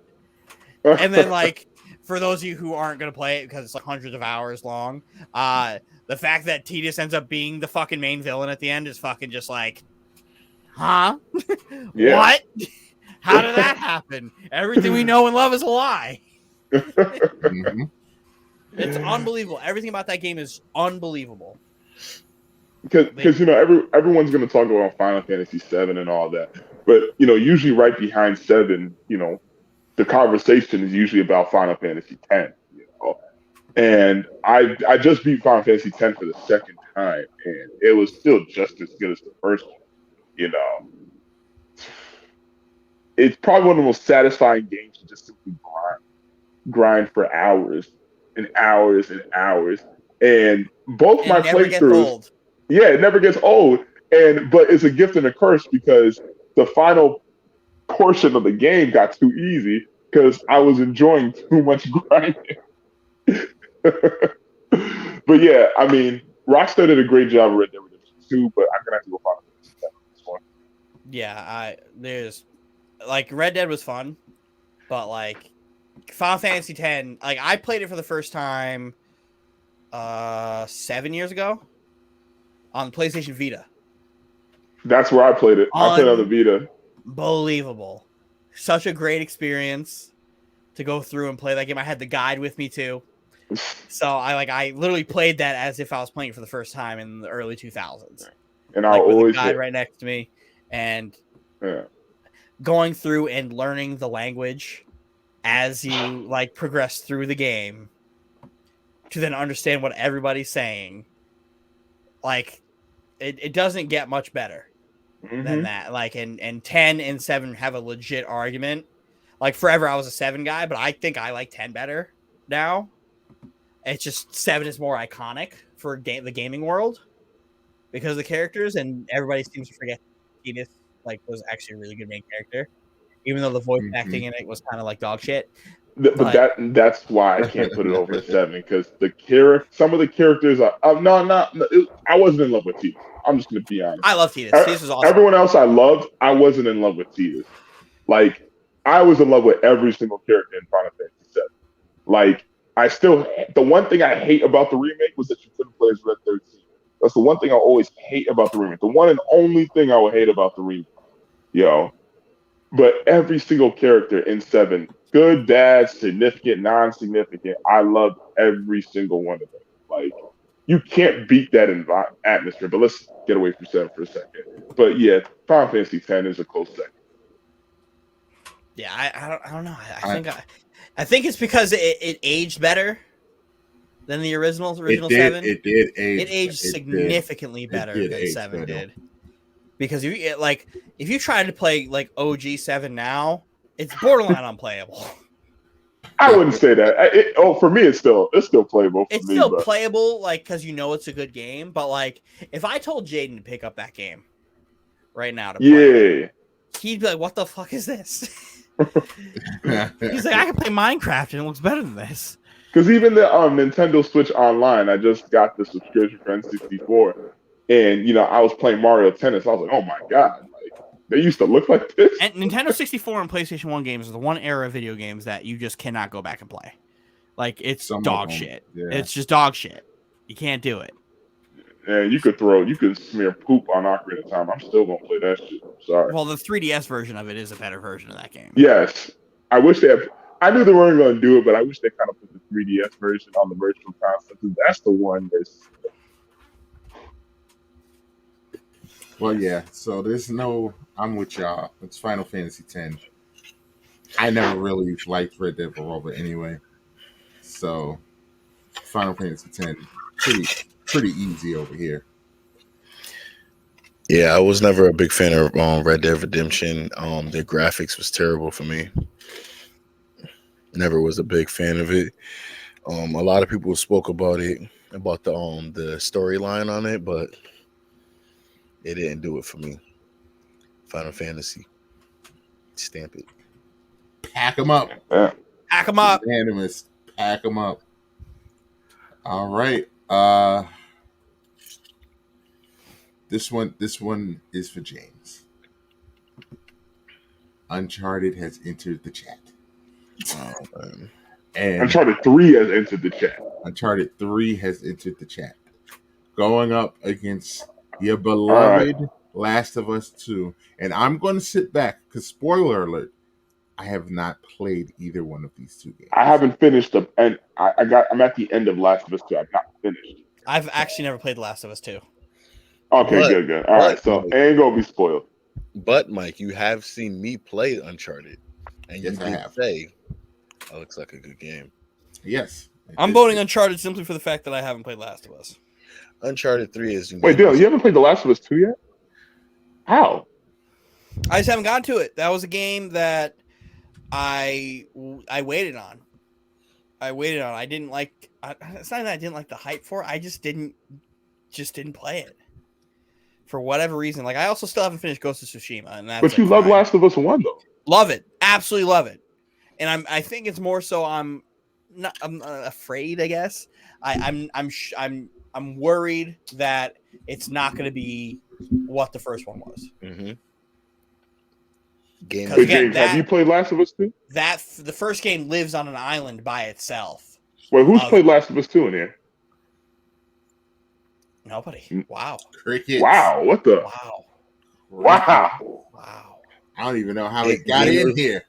Gamer's remorse because you're on such a high of the first one. You don't want to ruin it for yourself. Yeah, it's literally on an island by itself as a masterpiece, and I'm worried. Unlike that, I didn't feel any much way like that. And the reviews I read on it were kind of like they didn't understand it. The reviews were very up. The reviews are kind of weird because some people are like, some people are like, this is the greatest since Jesus Christ, and then other reviews are like, this is average.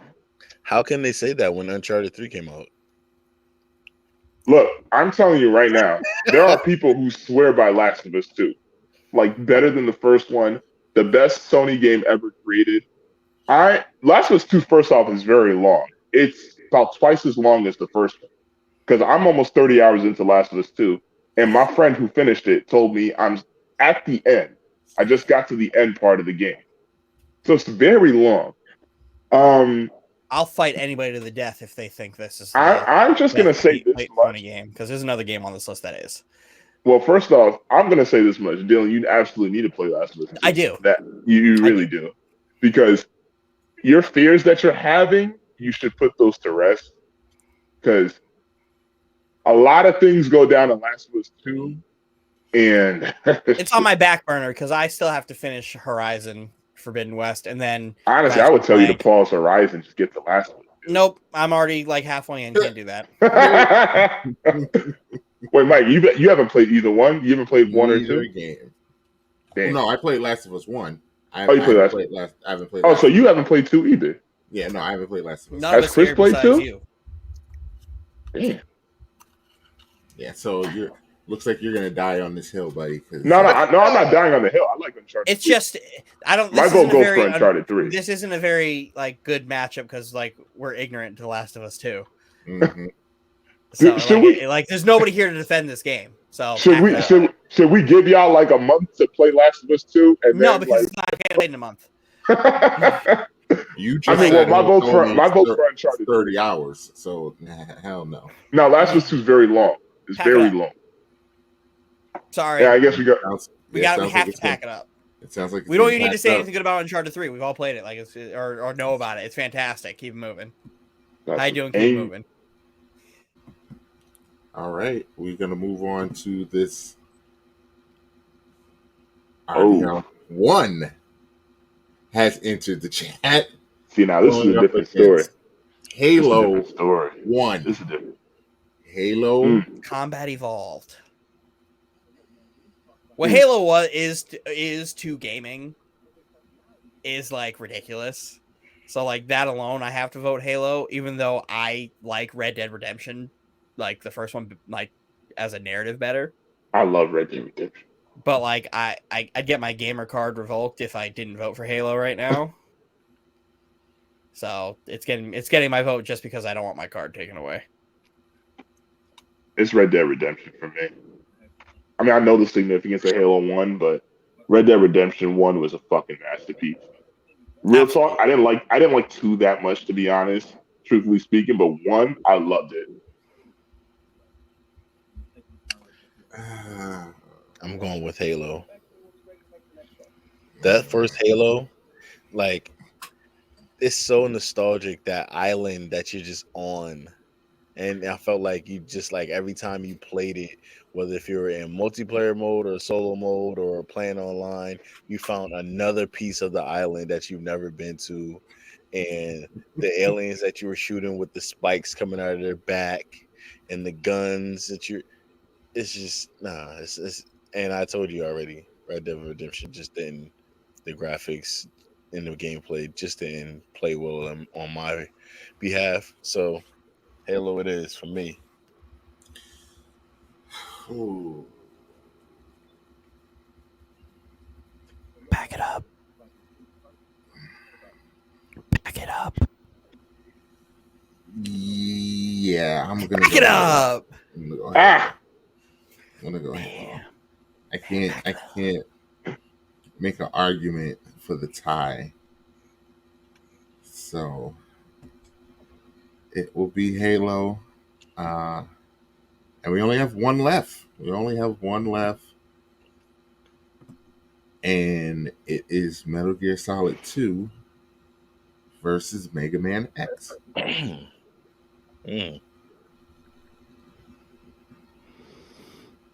going Mega Man X. I'm going Mega Man X. Let's go, Anthony. You're a man of fucking culture. I've been very vocal about my love for Metal Gear Solid 3. I was not the biggest fan of 2. Riding on cars and shooting lemons, Mike. Shooting lemons out of your arm. Upgrading your gear. Beat up fucking Cold Penguin, or the fuck his name was. God damn it. Mega Man X is a perfect video game. Perfect. It is absolutely not a perfect game. Mega Man X, for what it is a perfect game. You want new game mechanics that weren't in regular Mega Man? Cool. Let's jump along walls. Let's go hop. That wasn't in regular Mega Man. Oh, you want even better ones? You got Charge Shot. You got fucking Charge Shot. That was not in regular Mega Man games, but it was in Mega Man X. Oh, you want to upgrade your actual armor after you defeat these enemies? Oh, yeah, that's in Mega Man X, too. Significant upgrades from the original Mega Man to Mega Man X. Mega Man X is awesome. It plays perfect. Mechanically is solid. And they have Street Fighter Easter eggs in it where you can do the fucking Hadouken if you find the fucking guy in the fucking ice level and you collect all the bullshit. Like, it's a massive Capcom just advertisement game ready to go. It's fantastic. Very good. Perfect. Masterpiece. 10 out of 10.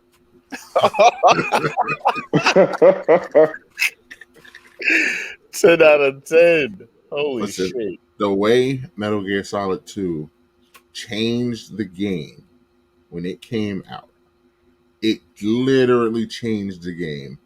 the upgrades from Metal Gear 1 to Metal Gear 2, that's not even those. You wouldn't even think Metal Gear 1 even existed once you play Metal Gear Solid 2. It's two completely different worlds. You had to think to play this game. There was no just, oh, I'm just gonna go shoot, shoot, shoot, shoot, shoot. No. You had to be stealth. You had to crawl instead. You had to fight snipers, hiding under a box. You had to get peed on by a dog. Like I remember that. there, the levels of depth that Metal Gear Solid 2 has compared to Mega Man, it's not even close. You're This stupid. This is ridiculous. It's ridiculous. It's ridiculous that we're having this conversation because Mega Man is a clearly better game than Metal Gear Solid 2. It is not the opening in Mega Man X, you get popped into a world on a random street where there's just cars getting destroyed, and then you have to go and you have to fight this purple dude, right? And you can't fucking beat him. You can't beat him, but you go, you try your hardest, you go and you get your ass whooped, and all of a sudden, boom, cool ass guy in red, Zero comes. He's like, "Hey yo, I'm gonna work with you. I'm gonna make you cool as fuck like me." And then you're gonna go and you're gonna play through levels. You're gonna get cool as fuck like Zero, and you're gonna be like best friends, and you guys are gonna fuck shit up and just like have a great time. It's never a dull moment at Mega Man. And can you climb walls in Metal Gear Solid 2? Bounce from wall to wall. Can you do that? You can't bounce. Game ahead of its time. Go name me another Super Nintendo game where you can bounce wall to wall. I'll wait because Nintendo 64 would be it. Name me another game where you have to unplug your controller from port 1 to port 2 so that you can play, because if you leave it in port 1, the game literally is reading your controller and deflecting and blocking everything you do. Sounds like Hideo Kojima was smoking something. Sounds like he was years, decades ahead of his time. Mega Man literally took place decades ahead of its time in the year 20XX. Fuck you. And that's the bottom line, because Stone Cold says so. Metal Gear has a love story in it. Metal Gear is a war story in it. So is Mega Man. Mega Man is literally a war story. What love story is in Mega Man? I didn't say love story. Nothing. I'm talking about war He's a story. robot. He's incapable. He is incapable of loving anything. Rush, the fucking dog. All he does is what you program him to do. You could program him to blow up the world, and he do it. He's no hero. He's no hero. No hero of mine. He literally stops Dr. Wily from being an asshole and saves the world from robots taking over. Go get Anonymous to hack Mega Man and completely demolish the world. He is no hero. No hero. And your hero literally hides in a fucking cardboard box that moves, and you're surrounded by idiots who don't notice the fucking cardboard box moving from one part of the hallway to the other. The level of stealth. You know how the level of just complete stupidity you have to be to not notice that the cardboard box just moved 15 feet? That's why they're henchmen. Any decent henchman in the real world would have shot that box. And then bam, Metal Gear Solid's over. If they didn't hire complete incompetence as security guards, the game series would have never happened because that fucking cardboard box is getting shot. You had to fight the robot that you hit him, and he wants more. He tells you to hit him more. Raiden Stupid 2. Come on, man. This is Raiden Stupid 2. This is not close. Zero's the better robot companion. You have to pick at the end whether you're going to go with your boy that's been helping you out the whole game, or the girl that you've fallen in love with. One of them's got to die. Like, come on. You're just talking and you just sound like a fool. It's Metal Gear Solid. It's Mega Man X. Oh man, you sound like a fool. Well, Anthony, I'm going for Mega Man. Oh shit.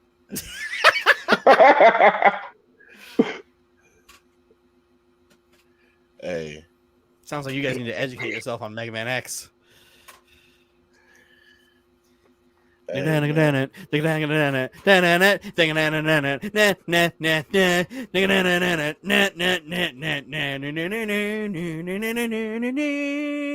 you please stop the neck movements?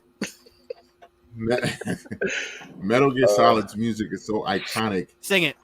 It's the dun, dun, dun, dun, dun, dun, dun, dun. You sound It is stupid. a ringtone. Who let this guy do the music? Who let him do use this? The alert that Snake gets from the Colonel. Come on, James, what's the word, man?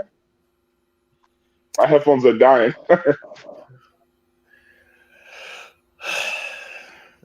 As much as Mike introduced me into Metal Gear Solid. Metal Gear Solid 2. We were in Mount Vernon, New York, and I'm watching him play this game, and it's a bunch of rain all the time in this game. Just rain. Yeah, it's dumb. It rains a lot. And I see it rains every type of level you get of snowed. What a bad environment. But I'm watching him just crawl and stealthily move throughout the whole level and hide behind boxes and grab guys up and choke them out, stab them up, however they want to do it.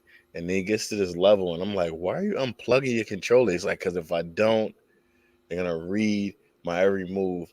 And I didn't believe him, and I told him let me play, and I didn't switch controllers. And yeah, I did not beat that level at all. I actually got demolished. But Mega Man X, I almost got Mega Man X tattooed on me. Yes, James. Yes, 10 out of 10. I almost got Mega Man tattooed on me. And I think I might still get Mega Man tattooed on me to pay homage to such a good game. It'd be such a horrible life decision. Shut the fuck up, Solid Snake. Such a horrible life decision. Pause. But yes, I'm going with Mega Man X. Let's go! I'm sorry, Mike. Suck it! Gotta get Solid 2, gotta pack it up. Pack it the fuck up, Pack Mike. that up. Pack it Gotta the pack fuck that up. up. Pack it up. Dylan, put Mega Man X on the screen. Let's go. Oh, nothing makes me happier right now. Oh, now it's gonna be Mike's life mission to make sure Mega Man X gets packed up. I mean, I won't have to worry about it. But you better believe Last of Us ain't going anywhere. Oh. Well, Last of Us is done. hey man, that's fine. I'm okay with it. Mega Man X just advanced. I could die happy. At the conclusion of round 1 in quadrant 2, Call of Duty Modern Warfare, Final Fantasy X, Sonic and Knuckles, God of War 3. We have a tie with Mortal Kombat 11 and Last of Us, Uncharted 3, Mega Man X, and Halo. Mega Man X. I love it. Riding on cars, shooting lemons. Just beat Metal Gear Solid 2. Absolutely ridiculous when you say it. Absolutely ridiculous. When you say it like that, it's hilarious. Hell yes. Well, we have reached the end of this marathon episode. You During guys the know house what fire, to I do. had a Mega Buster, like an actual life-size Mega Buster on my top shelf. Why? Because Mega Man X Fox. Like, that game's badass. It had a little handle and everything. I got it because the Derby GameStop was closing. I went in there. I got it for like $15. It was like $40. Got it for $15. I was like, hell yeah, mine. And it was the upgraded one. It was the one you get after you beat one of the bosses. So it was like white and red. Suck it, Metal Gear Solid. Yeah, this is very disturbing. Like, share, subscribe, whatever you want to do. Just whatever. Whatever. Anthony, here's your solo. Yeah, like, share, subscribe, follow us on all the platforms. Follow me on Facebook, Instagram, and yeah, we're gonna be back here next week. Gonna do the same thing again. It's probably gonna be 3 hours long too. But yeah, we do it for y'all, and yeah, adios for the night. Podcast Poppy. Mega Man X advances. I'm so happy that my guy Rockman gets to move forward. What a beautiful game! If you haven't played Mega Man X, go play Mega Man X. It's a great time. It's great music, great levels, very colorful, not rainy, and you fucking hide in a box all day like that fucking clown. But go Nets! Get the play-in game win out of the way. Prepare for Boston. Benedict Arnold.